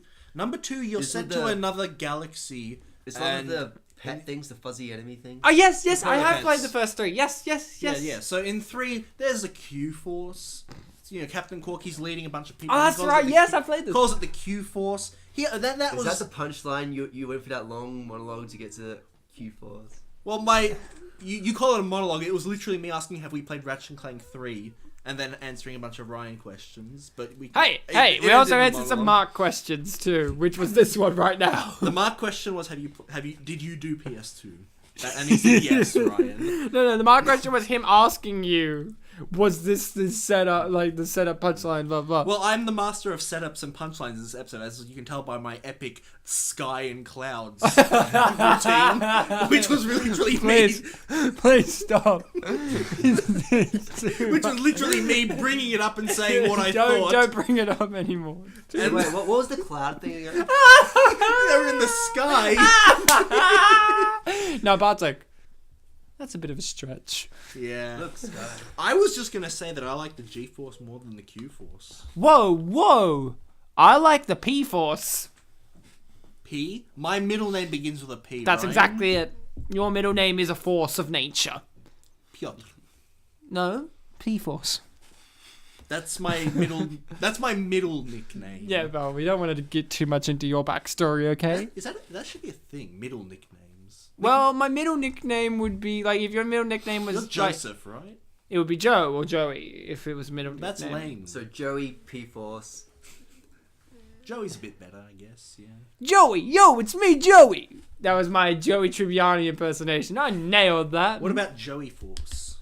No. It would be we have to combine the Joe and the P. The Jope Force. Jope Force. What's Mark to the power of 4's middle name? Aiden. Aiden? That is correct. Oh, okay. Jope Aiden Force. Japan Force. Japan Force.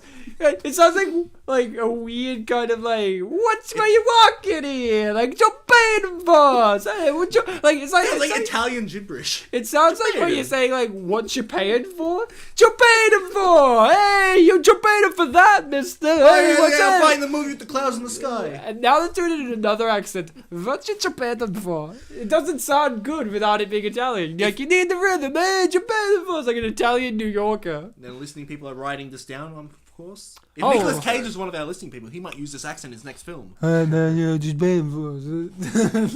Sylvester Stallone can use it too. No, my Sylvester is different. He's more like, Japan Japan. Yeah, it's me, Ron Giamatti. What you paying for? That works. Man. This is episode It's like... kind of devolved from like the real like Japan Force to like you mean there? No, I was just going to say, if this really is episode 82, then it's been 80 episodes since we last saw Paul Giamatti. Has it really been that long? I think we are on like episode 82, 83. 81? Depending on whether we count, that episode. You mean 26 minutes of like Mike? Yes. No, I don't. Oh, Paul Giamatti, where have you been my whole life? You've been too busy being in San Andreas, the film, not the game. Game's pretty good. And Straight Outta Compton. I heard it's good. He was straight out of it. Yeah, I heard So, it was also in 12 Years a Slave, right? which character do we think we are? Hold on there.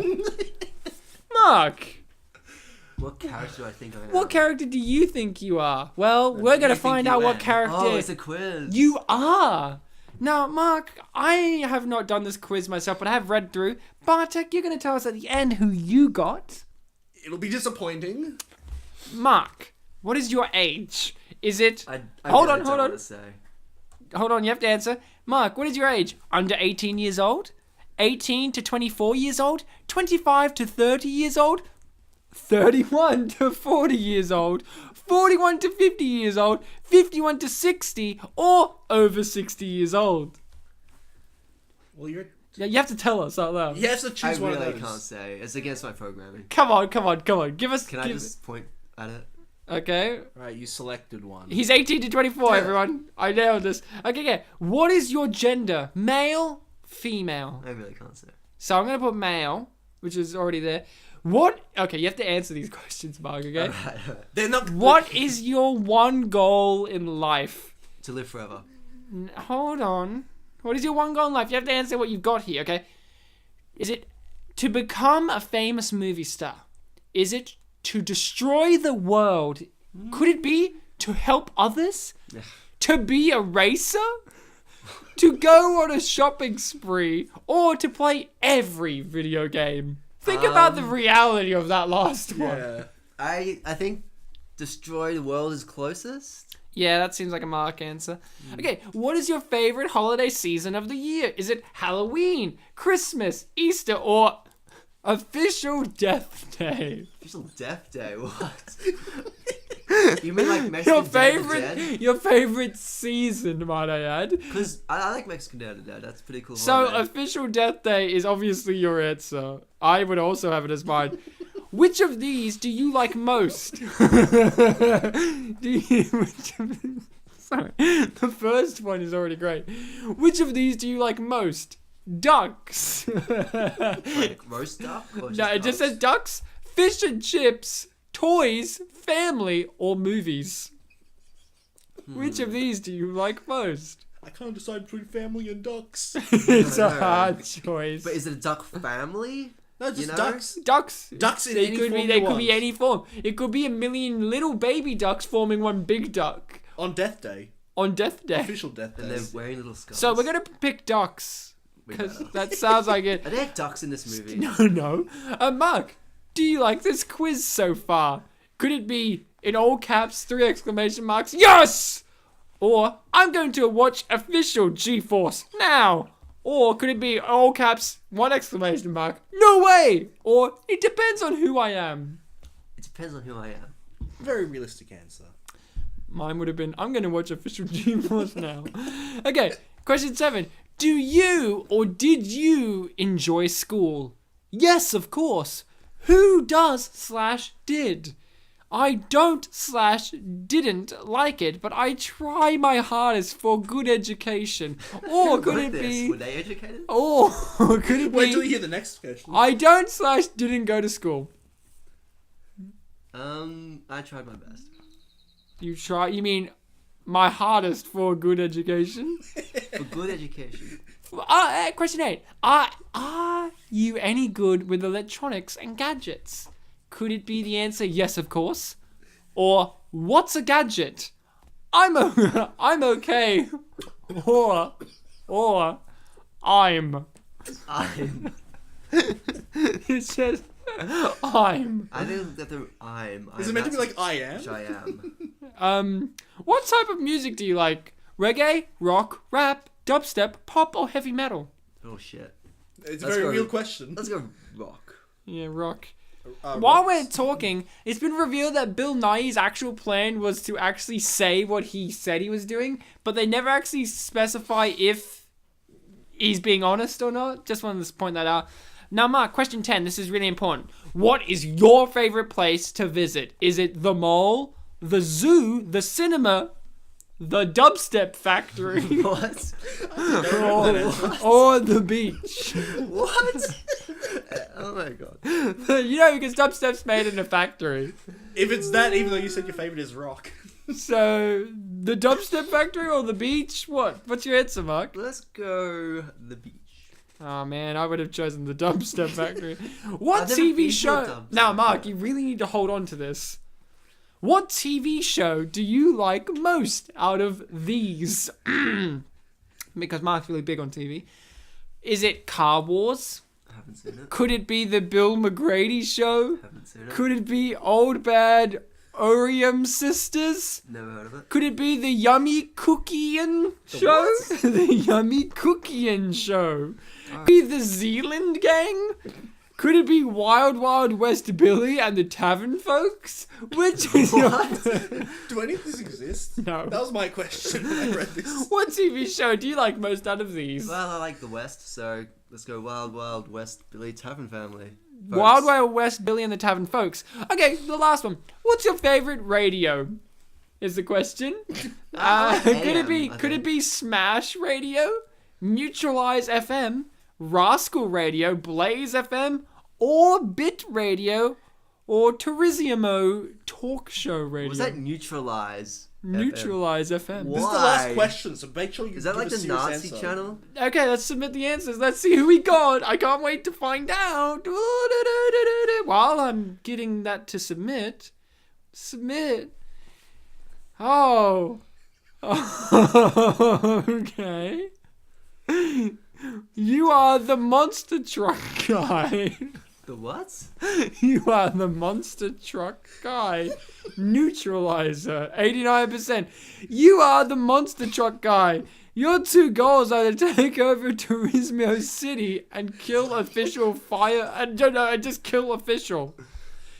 Your other possibilities could have been Firebird Houston or Dexter Hoover James Hoover. I was Hoover. Does this quiz have anything to do with G-Force?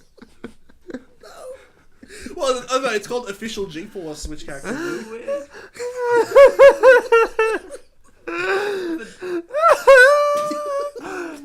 You're the bad guy though. And I'm Hoover. I'm the gang's Are man. there only 3 options? I don't know.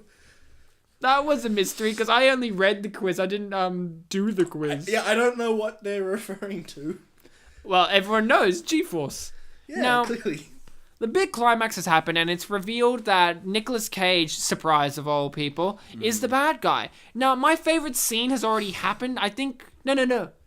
It's about to happen in the movie. I'm not quite sure where we're up to because I was doing the quiz. What's the scene? Flashback of why It hasn't Speckles... happened Speckles? yet. Speckles. Oh yeah, it's about Is to the happen. bad guy. I love It's that the scene too. best scene in the movie because here's what happens, folks. It's the reveal that this guy wants to destroy humanity and conquer them because of personal tragedy. Yes, Now, in a specifically lot humans. of movies and TV shows and stuff, They should you do get so much these. more I like how they did Transformers better than Transformers. Oh yeah. So This much is better. it, Ryan. This is it. Where usually in a movie they would say, the bad guy had a torturous background and learned through that experience And it's like a tell, to don't do show. that thing. In this movie, they actually have the dad say, son, if you ever get the chance to bring humanity to its knees, take it. And he's taken that as And a it's the life, same voice. and it's Nicolas Cage doing the similar voice. It is a bit different though. He's doing it like older voice, like Yeah. it's still the I'm a dweeb, but he's doing it like I'm older, son. So it's the greatest thing ever. And I also love that the little kid mole has really big eyes. I want to point to this scene to know, why does she say it so sexually? Because she's fucking orgasming. Did you not hear what Roger Ebert said? She brought the animal sexiness. When I see But movies. do we need that? But guys, this guy To be fair, chose. Roger Ebert This said guy that, chose his yeah. brother over cake. That's a big deal. I would have. We haven't even talked about Fart Boy here. Did we like the fact that they could be brothers, but it wasn't truly confirmed, other than the birthmark and they're both guinea pigs from his pet store? Yes, I think this teaches kids an important lesson that you can't get all the answers of life. I think it's true. Like, what did the mole's mother think? Well, she was dead. She died giving She was birth. dead. But what did wasn't she she? think in heaven? Or hell, or wherever she went? She was Again, that's another mystery. knocking on heaven's door, buddy. How do you know that for sure? She Because could have been on hell's door. It's one of life's mysteries, Ryan. You don't know. Well, you're right. And here he is, good man, trying to save people, clearing the area. He's like, get out of here, what a great guy. I'd send him to the cold. I think he deserves to be punished. Yeah. He gets a cool reward. All right, is a sorry, good thing. this must be it then. I Yeah. remember it's when He's on there talking to him, and then he's like, this is why I'm bad. I lost my family. Yeah, I remember it's when Darwin goes on top of it. So but I we guess it's the agree that second this time. is the best scene in the entire movie. Yeah, I liked it a lot. For as serious as it is, It's played for good comedic effect, because this is you know still a what? Maybe kidsy we film. missed it because he's already becoming good now. It must have happened earlier. I'm sorry, Ryan.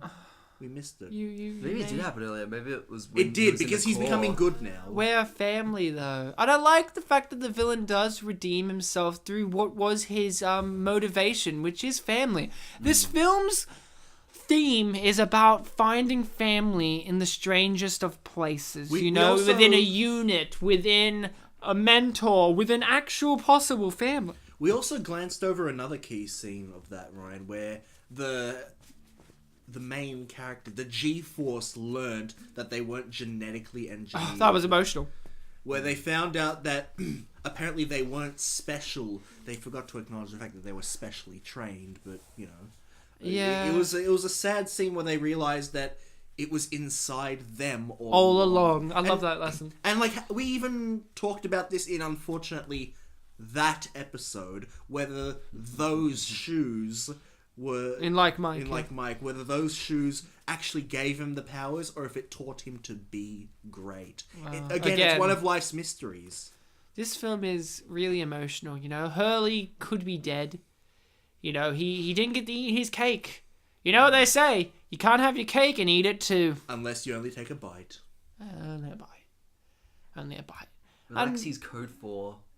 What was that say? No. It was just a line I found very weird.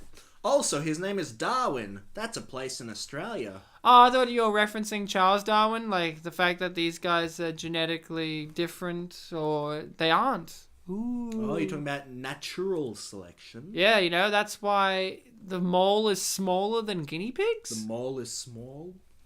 Why is he smaller than them? He's a full-grown mole. I think he's a runt. Is Isn't that why he's a nerd? Or moles just nerds in this universe? They're nerds in this universe. You should see the buff nerds. Oh boy, don't even get me started on ferrets in this universe. Oh. They've been established as crazy? Well, I think they've been established as outliers of some sort. Are they the black people in this universe? Because they speak about him like, this guy, he's a ferret, oh boy. And I'm like, whoa, hold on. You're okay for Latinas, but black people? We've already That's talked what about the you- racism analogies in this film, right? Yeah, but we've got to bring it up because it's important. So it's the racism amongst those that are already being prejudiced, you're saying? That happens, doesn't it? It's like... The disenfranchise others. You know what, Ryan? It's a vicious circle. The three of us... Again, I'm assuming for Mark, but the three of us, we're white people. Mark doesn't identify. We only know... All right, you and me, Ryan. We only know white people. Well, I'm chocolate milk, so I'm don't- brown. And I'm 23-watt light bulb. Yes. So you're white as shit. Yeah, so I guess I'm completely wrong on this. Yeah, you're point that completely fucking wrong. I but guess go on. I guess I'll scrap it then. No, put it Well, on we there. were Put it here, on we there were as here. a No, learning I didn't as a laugh learning on you. experience. All right. Yeah, just say clouds and I'll laugh. Well, those things are white, Ryan. Not always. Sometimes they're black and grey. You know, I saw some red clouds. none of us are black. That's what I'm trying to say. I might be. Ooh, bit awkward there. I don't know, Mark. Have some To the power of 4. black background. Maybe you know what? I believed that Mark 2 might have been black, but I don't know. Well, about he the was power of pretty 4. sassy and had some junk in the trunk. And he agreed with me about Jack Black's haircut. So that's Fuck you. another thing. Really check out Gulliver's Travels. It was a great episode. But we don't know, the black secrets, Ryan. What could they be? The dark arts? Who do they hate? Who do they I'll tell you. attack? Everyone. Everyone? Whiteys.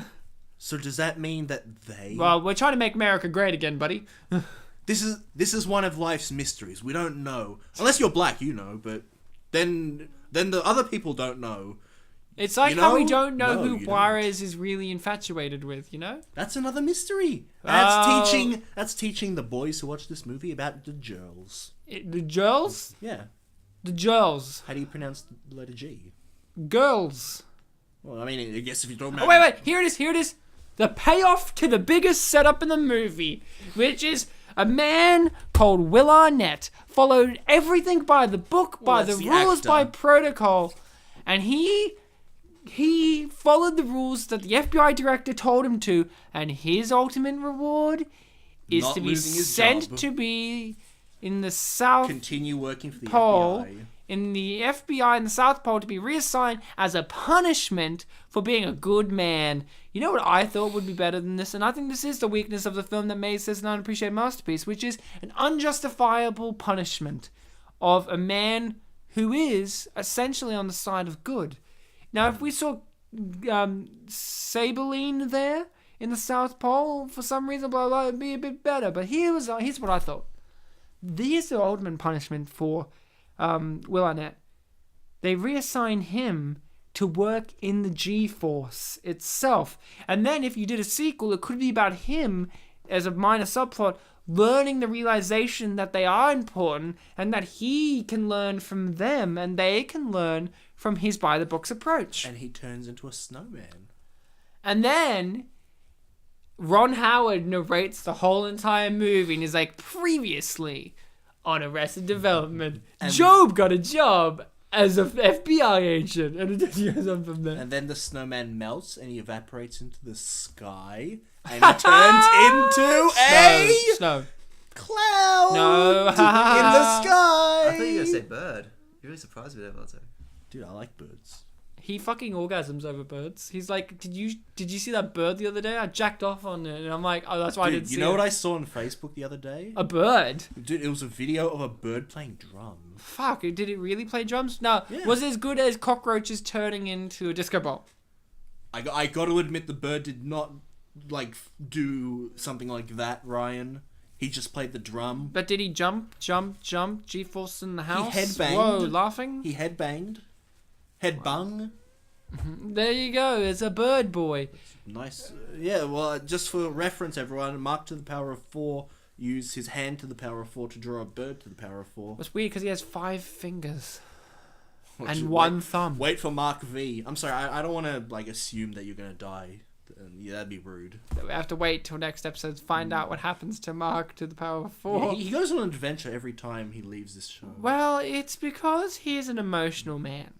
You know what? I'm still curious. Whatever happened to the original Mark? Because he just left. Well, he left and he spawned new versions of himself. You know, he's kind of like walking the earth, salting it for the future generations. True, Pretty much. but you know, Ryan. One day we might have him back on the show if he wants to come on. I really, yeah. The Matrix shot there. It's like he's dancing. I really did like the fact that they credited the live action performers first. Wow, she has a long name. You know, it was really nice of them to Kelly Gardner.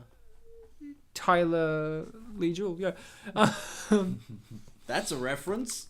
Hey, it's Nicey Nash. Nicey Nash. And Loudon Wainwright. That's one name. With the voices of Nicolas Cage. Thanks, Nick. And Sam Rockwell. See, that really surprised me because I thought I knew Sam Rockwell's voice pretty well, but I guess I'm an idiot. Hold on a second, Ryan. What did you say Nicholas's last name was? Cage. Cage. There was a Cage in this movie. And, he didn't And want that to G in there, you pronounced it a J? So why isn't it Girls? Jage. Because I'm an idiot. It is pronounced Nicholas Are Girls. Are you really an idiot, Ryan? No, I'm a genius. I'm so Oh, you're not. Okay. Never Oh, mind. sorry, I'm a girlness. I'm an expert on girls. So the film has unfortunately ended. It was an amazing roller coaster ride of emotions.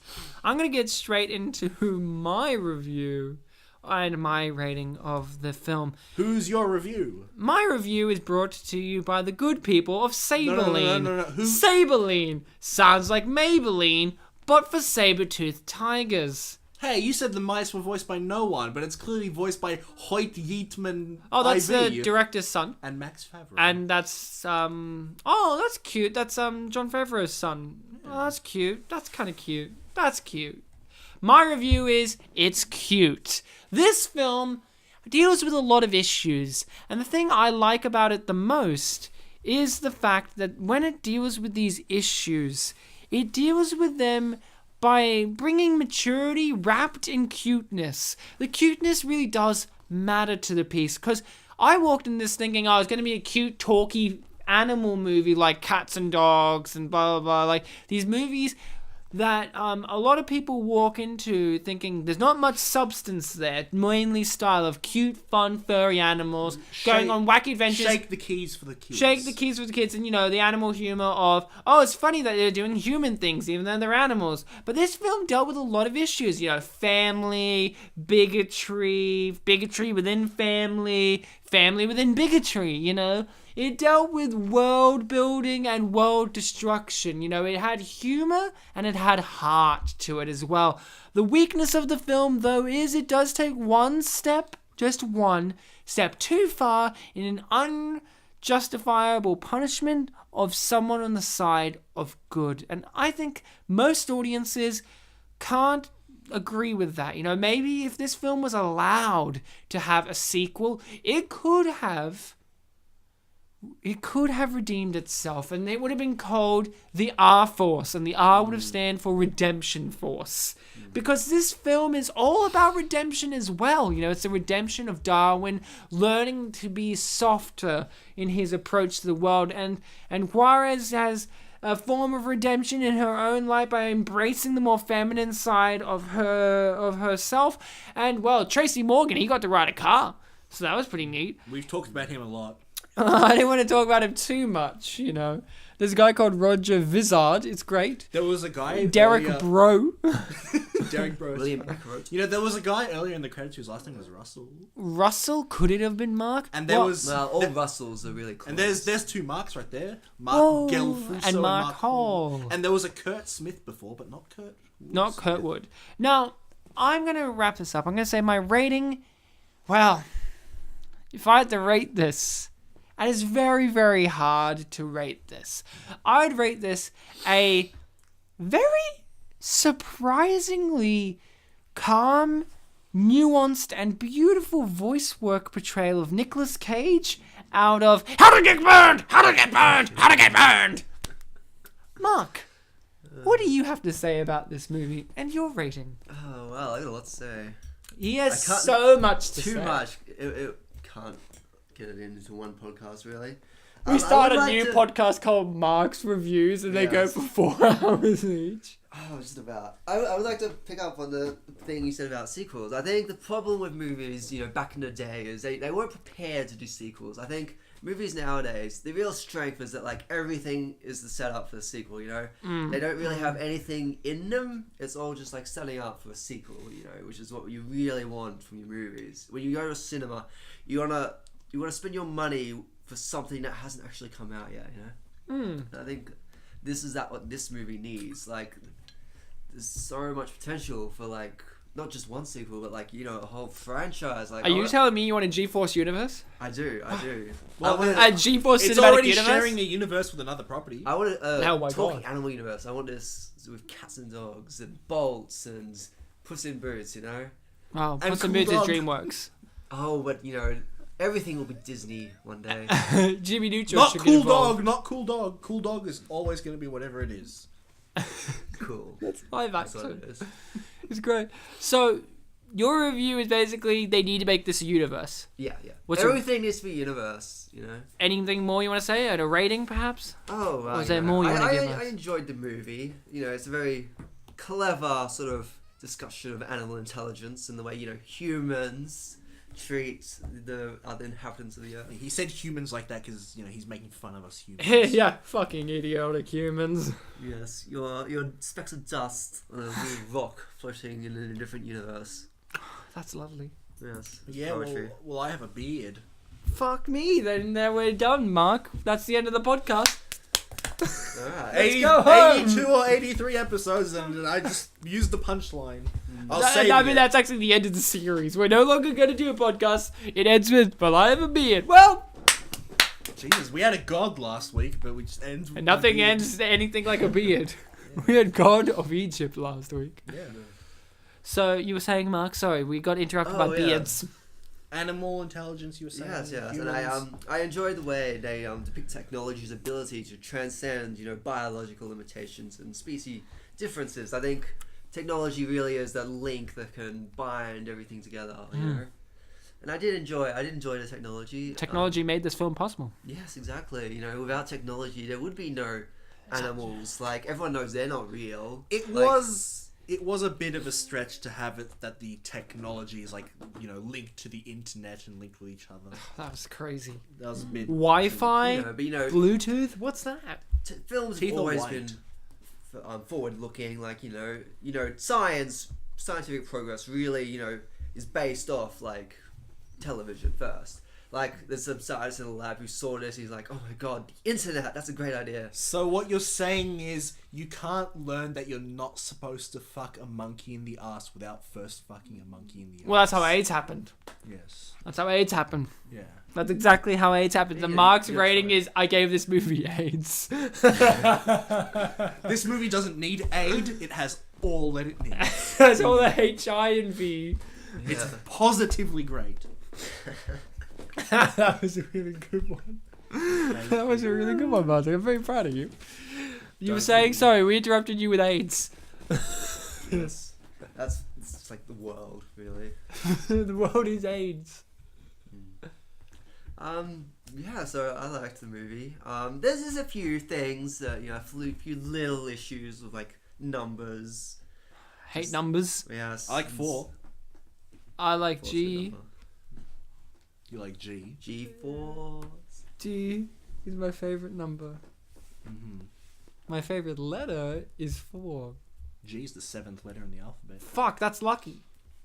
Number 7. Sorry, you were saying you had some problems with numbers. What was wrong with the numbers? This movie ran for numbers. Yes, well, I mean, at the end, I don't know if anybody noticed, but when the mole is talking about getting the chips out of the devices. Yes, he his big says plan. We something talked a like, lot about it. Yes, 178 to go or 1,000 to go. And I just thought that was a very small number. I mean, he had a plan to take over the world. And that is nowhere near enough to have one in every house. He knew that when he was going to bring the meteor-like destruction of the space junk down, that society would tear itself apart, and having oppressive robotic figures cull the human race down at least 10% would really bring things into fruition to his plan of them having to dig themselves underground, and at least 70% of the Earth would have been wiped out from aerial annihilation. You have to give Nicolas Cage. He method acted this. Ryan. That's why we have so many dead people now. Ryan, you can say all these new words as much as you want, but I think I already, established Nicolas that. Cage was a pretty new one. I think I already established everything you just said with the simple phrase about the monkeys. Oh, I thought you were saying by saying I have a beard. That too, but I don't want to toot my own So, beard. Mark, your problem was maths didn't add up. Yes. That's a movie. Pretty much. If you had to give this a rating? 23.9 out of 24. Wow, that's a lot of watts. Yeah. So That's more watts than my light bulbs. I don't know why you said it like that. It just really cracked me up. That's a lot more. Ah! So, Bartek, what did you have to say about this movie and a rating? This movie, despite all that you were saying, about it having faults, I think this movie actually is perfect. This movie, I think, played all its cards right. I think this film was in a poker game. It checked its cards. It had a royal flush, but it thought, you know what? I'll bluff. I'll keep going. Like, I don't have a good card, but I'll throw in money, and everyone's like, well, I'm gonna call you and raise you at the same time. And then Arrogance. And then the things like, you know what? You beat me. I'm gonna go all in. They're like, well, I'm gonna go all in too. And then obviously the royal flush wins, and it gets all its money. I think it is that type of winner film. A player. A player. And I think that the reason why this film isn't considered appreciated is because of this idea of perfection. Wow. This idea that perfection isn't good, that perfection means it's not interesting, that it means there's nothing more to learn from it and nowhere to improve, because we strive on improvement. And I think that it can be very refreshing to actually see perfection in a state, because we watched the film, guys, Yeah. We may not have said that it's a perfect film. Obviously I am, but you guys didn't. And I didn't say it throughout the film. But you were appreciating it, not, bringing out the fact that it's perfection. But you guys weren't afraid of this film. I had some fear that it wouldn't be as good as it was, but it proved me wrong. I feared it would melt my brain. But it didn't. His brain's still there. Well, one of them. You've lived a long time, Mark, but this thing didn't melt his brain. Wow. Look, and I think that people would maybe nitpick it. Like, even Roger Ebert, he could have given it a 3.5. He gave it a 2.5. He could have given it a 4. So I'm thinking that it's something that no one is picking up on. The reason why this film is unappreciated. And you know what? It's probably because there's one point in this film where they said they're going to download the virus into the big machine. Little do they know it's upload. It's upload. That's where this movie gets from a 10. That is exactly where I was going with this, Ryan. I thought it was a 10-star film. Now it's a 9-star. I was watching this film yesterday and they said download, and I, even just sitting on my couch, I was just like, you mean upload, right? And then... That's when the mole should have turned around and went, you mean upload, right? And then it's you? Well, no, it wasn't the mole saying. No, but I'm saying he should have retorted that when he was like, I'm going to download this onto the thing. He's like, you mean upload, right? The film pauses, the mole comes on screen, he's like, well, actually, you're right. He comes on like it's a projected image. He's standing in front of me, his shadows over the screen. And he's like, he means upload. And then walks away. It never happens again. It never happens again. Yeah, you were saying? And you know what? In a manner of speaking, download can be considered correct, because you are sort of, putting it on and having it do some sort of installation. But again, it jumps back to this whole notion of you can't get all the answers. Despite perfection, this film doesn't have a complete denouement, and that is part of the perfection. Perfection's a very hard thing to realize, I think, because is perfection having no more questions, or is it having more questions? This film, I think, goes for the more. I think that this film played all its cards right. Again, I said royal flush. That could be the rating, but I think it's a good rating. I don't think there's anything that it could have done better, except maybe what you just said about the mole. Yeah, he should have come on screen. He was like, "It's me, Nicolas Cage." I mean, look. Despite all of that, despite my beard, despite all of what you said, all of my saying, all the perfection, this film starts with clouds in the sky. Where were they? Well, where were the clouds? In the sky. Wait. What was in the sky? The cast... No, it was the clouds. Yeah.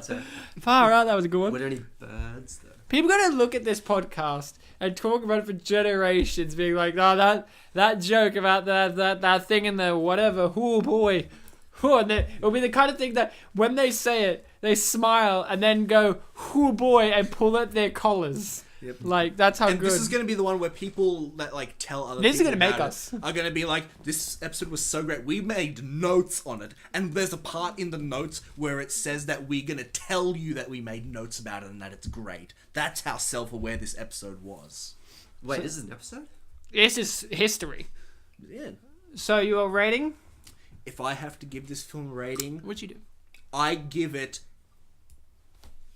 82 ratings times 3. Wow, that's a lot. That's every rating that's ever been given in the history of the show, plus a few extra because there have been multiple episodes where there's only been 2 people. Yeah, that's really upsetting. Well, yeah, I've got some IMDb. You sound like you were really I've- torn about Wow, that's really upsetting. It's like class. This film makes you feel so good you can't actually feel bad. Well, it made some people feel good and some people feel bad on IMDb and YouTube. Oh no, on I YouTube had- they all felt pretty good. I had a negative review to start us off with because sometimes we have to see the negative to truly see the positive. That's what we have just been talking about. So let's start with the negative. This is What a Waste of Money and Time. 3 stars, written in 2009 when the film came out. Is he talking about uploading? Was he talking about his own review? He didn't even mention the clouds, did he? As a parent of 2 children ages 6 and 8, my family sees a lot of movies and has been highly anticipating G-Force after all the hype that was placed on it. What a disappointment. The funny parts that are shown on the trailers are not even funny in the movie? That's a question. The answer is no. There's a couple of scenes that might merit a chuckle. The use of the word couple is pushing it, though. Even my kids say that they were very disappointed because it was more of an action movie. Basically, all the decent parts were in the trailers. I usually don't dislike a movie this much, but I dislike this one enough to register on here, the site IMDb, and make a comment about it since I use the reviews a lot myself. I'm really feeling gypped right now over this movie. And I have another one. Now this one was more positive, Bartek. Okay, cool. 7 stars. A grade. An example of what movies should be like is the title. That sounds like a 7-star rating. From Australia in 2009. Crikey. It could have been one of us. I'm not been saying Bill it was Nighy. Mark. I totally disagree with all the naysayers about this move. It's a good move amongst a stream of recent rejects. More and more nowadays, producers/directors put a lot of emphasis on making things look off the page, but the story, spelled S-T-O-R-I-E, Okay. Story. story/acting suck. Everything has to be shock value. This translates to all forms of media too. Terminator 4, The Final Destination 4, and District 9. Wait, hold on. And District 9, Dark Knight are a few recent ones that come to mind. In my honest opinion, these movies were very boring, predictable, in some cases, no sense of storyline, and very highly overhyped. Then you have a movie like G-Force and Ice Age 3. They have everything good. Comedy, action, stunning visuals, and a decent storyline that you can care about. What's wrong with movies that the whole family can enjoy? Disney/Pixar's and the likes deliver this time and time and time again in their primarily CG movies. Everything doesn't have to be violent and dark, sad face. So the verdict is pretty much, this is better than The Dark Knight. I think we can Yeah, I can agree with that. This should have got Yeah, the Oscar yeah. that year. Screw Heath Ledger's dead body. Bartek, what did YouTube have to give us? We start with one of the more sane comments. Oh, well, that's great. I love sanity. Yes. It's okay. The first comment is, it actually has the word insane in it. Oh my god, it must be insane then. It's diagnosed itself. Right, and That's all it was. Ryan, just to calm you down, just to... Oh, I'm pretty hyped up. Don't worry, these comments are from the official trailer. Oh, good. I'm on the insane medication at the moment. You need to put me on the sane train. Yes. Sane, just like the official quiz that you read earlier. Billy Zane. Yep. Lol, that's insane movie, capital D. Oh, mole! Oh, I get it, because he had said mole. That's the first comment. Give me the second comment right now. Inject it into my veins so I can feel it. This film changed my life and made me a better person. Yeah. How on earth could it have been so overlooked by the Academy? I don't know. It's a CIA spy team made FBI. up of cute, furry gerbils. And they talk. Genius and revolutionary are words that do no justice. I spit on the critics. Take that, Roger Ebert. 2.5 stars. Hey, I'm just dead. Not at this point, he wrote a review. Oh, good. Everyone said, agents who are guinea pigs, capital O, full stop, lowercase o. Me, I need to admit, I got totally obsessed with this movie. I have a huge poster in my room, a plushie, 2 tiny plushie ones, and they only thing I talked about was the movie. And I bought a guinea pig. What up with me? Nothing. Clouds. And I bought a guinea pig. What up with me? Nothing. I just love this movie. Thumbs up if you got this obst XD. Great. So I think something we haven't talked about. Who got guinea pigs because of this movie? Well, I one, didn't. that That guy. Well, I have someone negative again, guys. This one's called Don't Waste Your Time. 3 stars. But this one gives us a story. Okay. Our kids are grown, but being a 6th grade teacher, I talked my wife into going and seeing this with me. Okay. In the first half hour, there was no laughter coming from the audience. The 3D was okay, but I expected much more from my Disney. You can tell it wasn't the Pixar people behind this one. I really expected to laugh and enjoy the FX ride, but the action sequences left me bored, and I didn't fall in love with the characters. It was cute and might be okay for 7, 8, or 9-year-old. Anyone younger won't understand the plotline, and older kids will be bored. This film sure wasn't worth the ticket price. It was just a bit of a disappointment all the way around for me. Maybe Brockheimer will get it right next time. 3 out of 10. 3 out of 10. I love our kids are grown, but being a 6th grade teacher, I took my wife and then I didn't fall in love with the characters. This is like a 60-year-old man. This is like a coming of age film about learning to love your movie. But I have a 10-star one here, guys. And it's called... How many stars did I say it was? 10 stars. Rate is 8, but put 10 to balance destructive comments. Yay, one of these. That's the title. It's from France as well. Mark, just in case you didn't hear, because you're talking about mathematics, the rate is 8. The rate is 8, but put it to 10 to balance destructive comments. Yes, I gave 10, but I think this movie is worth 8 points on 10. Not bad. Excellent, I'll say. Why? Well, what is a good movie? There's no question mark to that, so that's a statement. Yeah. Why? Well, what is a good movie? For me, it is a movie, 1, with originality, guinea pigs saving the world. Excuse me if looking at this, you still go to the theater means you think like me. 2, good characters. I want to think like him. 2 good characters. Okay, I confess, these are usual characters of the leading white man / form / controlled by a human new as usual. Can you read that again? No, I think I read it perfect. Okay. The leading man, formed / controlled, spelled with 1 L, Okay. by a human new as usual. Then you have the black pig, the shallow female pig, the blind geek, and the out of family pig, and the gay. Who are the last two?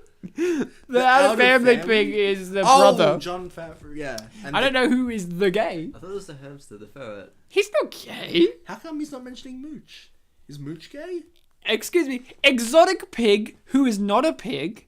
Then a fly and a few mice as slaves. Oh, okay. So one of them has to be Steve Buscemi. B. Steve B. He has to be the gay one, right? Or no, the exotic pig who is not a pig. Because he's a ferret pig. Oh, he's a I hamster. see. Who's the gay one? Is he trying to... Zach Galifianakis? No, he's talking gay pig, isn't it? Oh, no, and the gay? Either way, let's not get caught. This is still all number 2, by the way. Yeah. Then a fly and a few mice, a slave, and simple characters. 3. Rhythm and suspense. The story of a businessman building and selling espresso machine and other appliances who wants to control the world, but whose associate is a traitor who want to destroy humans. The Hugh and Mans was separate. The team of secret agents, the pigs, will go on a mission to destroy the central system of the businessman and save the world. This movie has 12 to 14-year-old youngs as target, but make mistake by mixing ages and genders to please too many people. It is not funny enough, a little bit too adult. In brackets, I told you. But very well made, very entertaining, with big money on visual effects. Notice the fireworks in the movie as a Disney signature. A good Matrix movie as usual. Same philosophy again and again and again and again. But this will not last, guys. Oh, this is okay. This is the end. So, same philosophy again and again and again and again. But this will not last, guys. The blade is becoming more and more sharp. And then that's the end of the review. I don't know what that means. Nice metaphor. Well, Bartek, that's all I have for now. I have one more review that is the bit. This is go, Bartek. Give us Is that YouTube. going to be the end? Yes. Okay, well, I've got a couple of comments to get through then. Maybe you can give Mark a read of one. Yeah, fuck him. He's been on here like Don't 3 swear times. about Mark. Okay, pleasure him. He's been on here 3 times. Oh, Bartek. Pull up your pants. And pull if you down say your so. dick. Ruffle, I just realized who Saber is. Voldemort. You flashed forward to that earlier. Yeah, I foreshadowed it. This one is by a sane person. And really take in what he's saying, Ryan. Yeah, okay. It's about him. Those critters made me hungry the whole movie.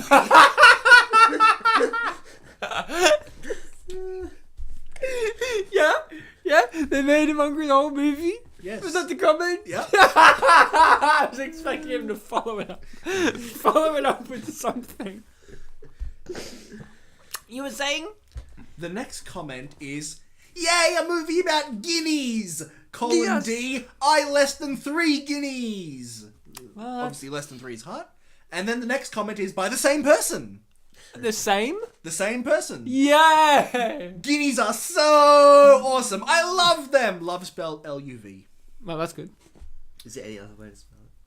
There's no way to spell love. Yeah, that's phonetically L-U-V, yeah. Next comment. Don'tcha was your blowtorch was hot like mine.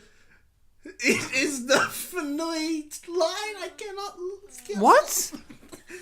Okay, let's start this one again. Yeah, because get emotional about it, guys. I'm emotional. He's trying to quote the film, but he didn't use quotation marks. Don'tcha was your blowtorch was hot like mine. It is the finite line. I cannot stop laughing. That is funny. No, it's the finite line. It's a final line? Finite. Okay, sure. It's like funny, but you put the U before the Y. Oh, of course. Before the Y. That's why I usually put the U. Yeah, finite. Third last comment. Are you guys ready? Countdown! 3! Okay, go. I enjoyed this film all the way through, and I'm 15 years old. Ryan, what do you have to say to that?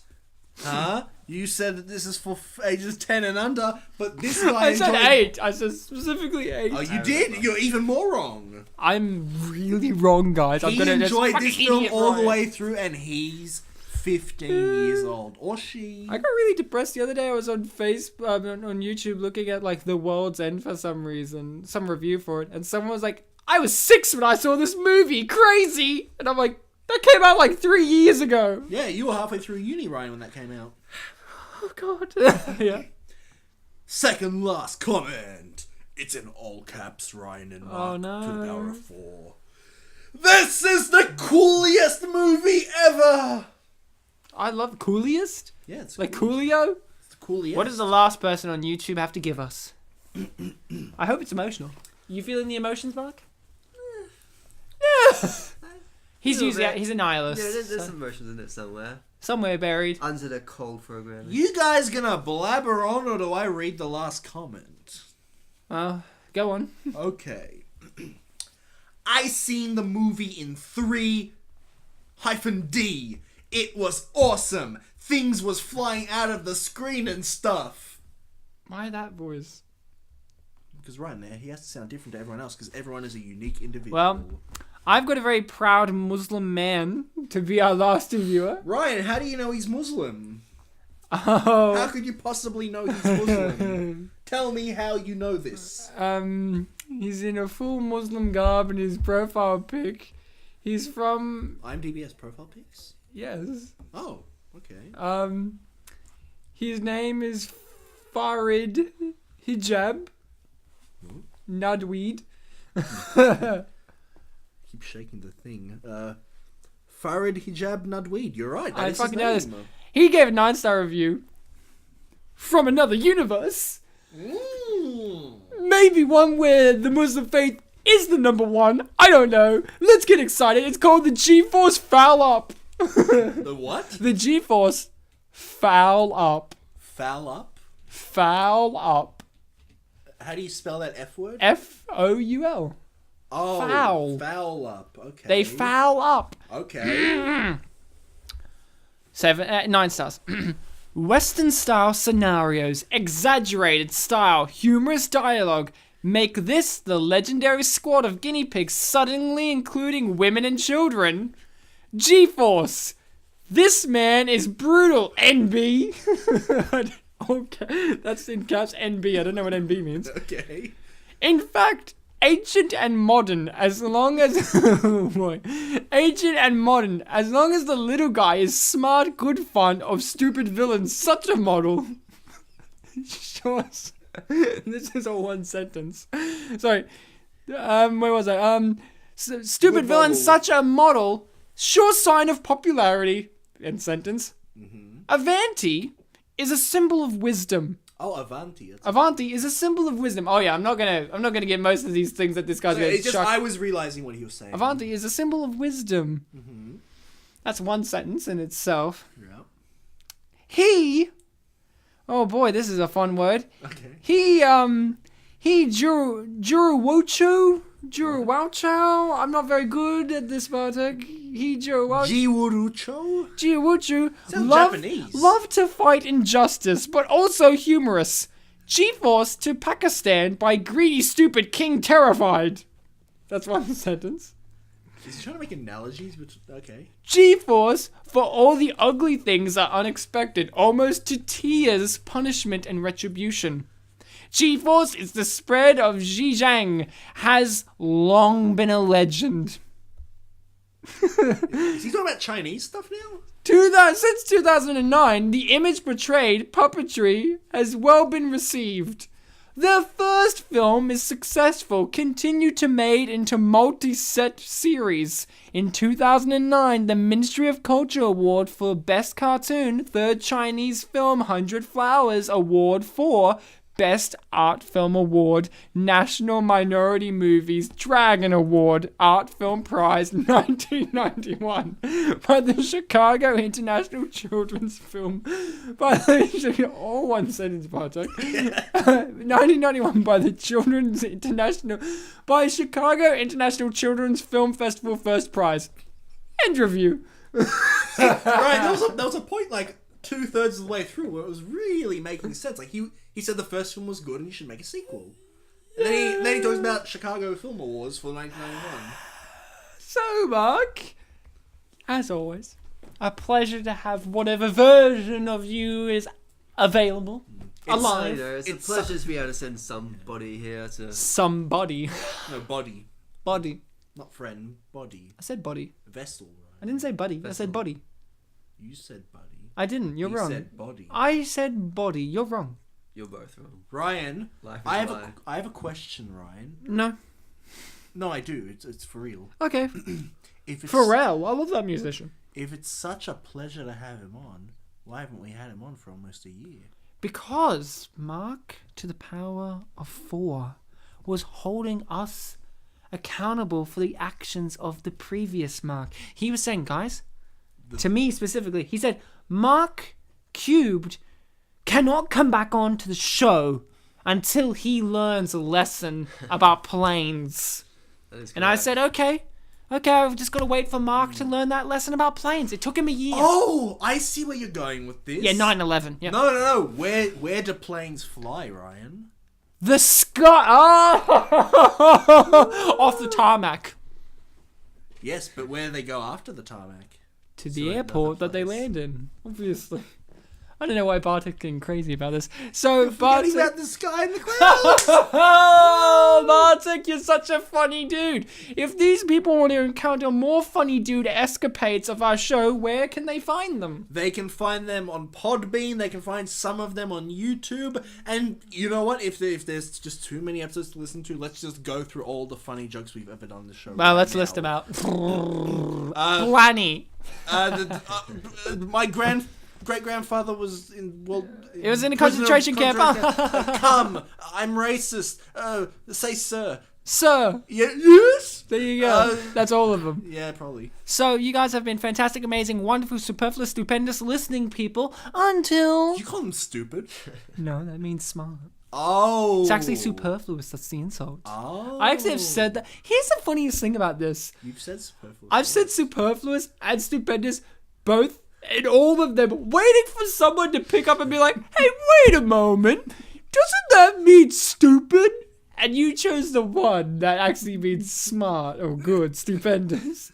And I'm like, it's superfluous. I've been doing this since episode 2. Yeah, I know. And no one has ever come to me before, during, or after the show and said, hey, wait a moment there, Ryan. I was hoping to get to 100 episodes before that was like ever pulled up in any sort of way. And then you pulled it up. Well, you pulled it up by getting the wrong one, and then I had to be like, hey. I had to be honest, you know, like, it's like when the cops come to your house and say, hey, did you murder that child? I say, no, but I did rape him, you know, like, that's the thing that you have to admit to. This is the ancient content that you need in a commentary for G-Force. You guys, as always, have been great. Bartek, you really nailed this episode. Like, you with I mean, your middle name, the P added a lot to this. No people. What was our Force name again? It was like... Japaden? Japaden Force! Well, so guys, what Japaden for? You need to get the word of Spit and Polish out there because you guys have been great listening people. And you have to remember to not only spread the mighty word of our gospel, but remember to be kind to each other. Until next time. Yeah, that's part of the ritual. That's part of the ritual. Being kind, motherfucker. So, last time we had Mark on, we ended an episode by me blowing into a harmonica. Wow, that was really emotional. We don't have a harmonica available right now, unfortunately. So let's all do You can blow Mark. Let's do it. Trust me, Mark, you'll be the one coming. Ooh. Yeah, got you. Yeah, I insult people when I blow them. Come on, guys, say something.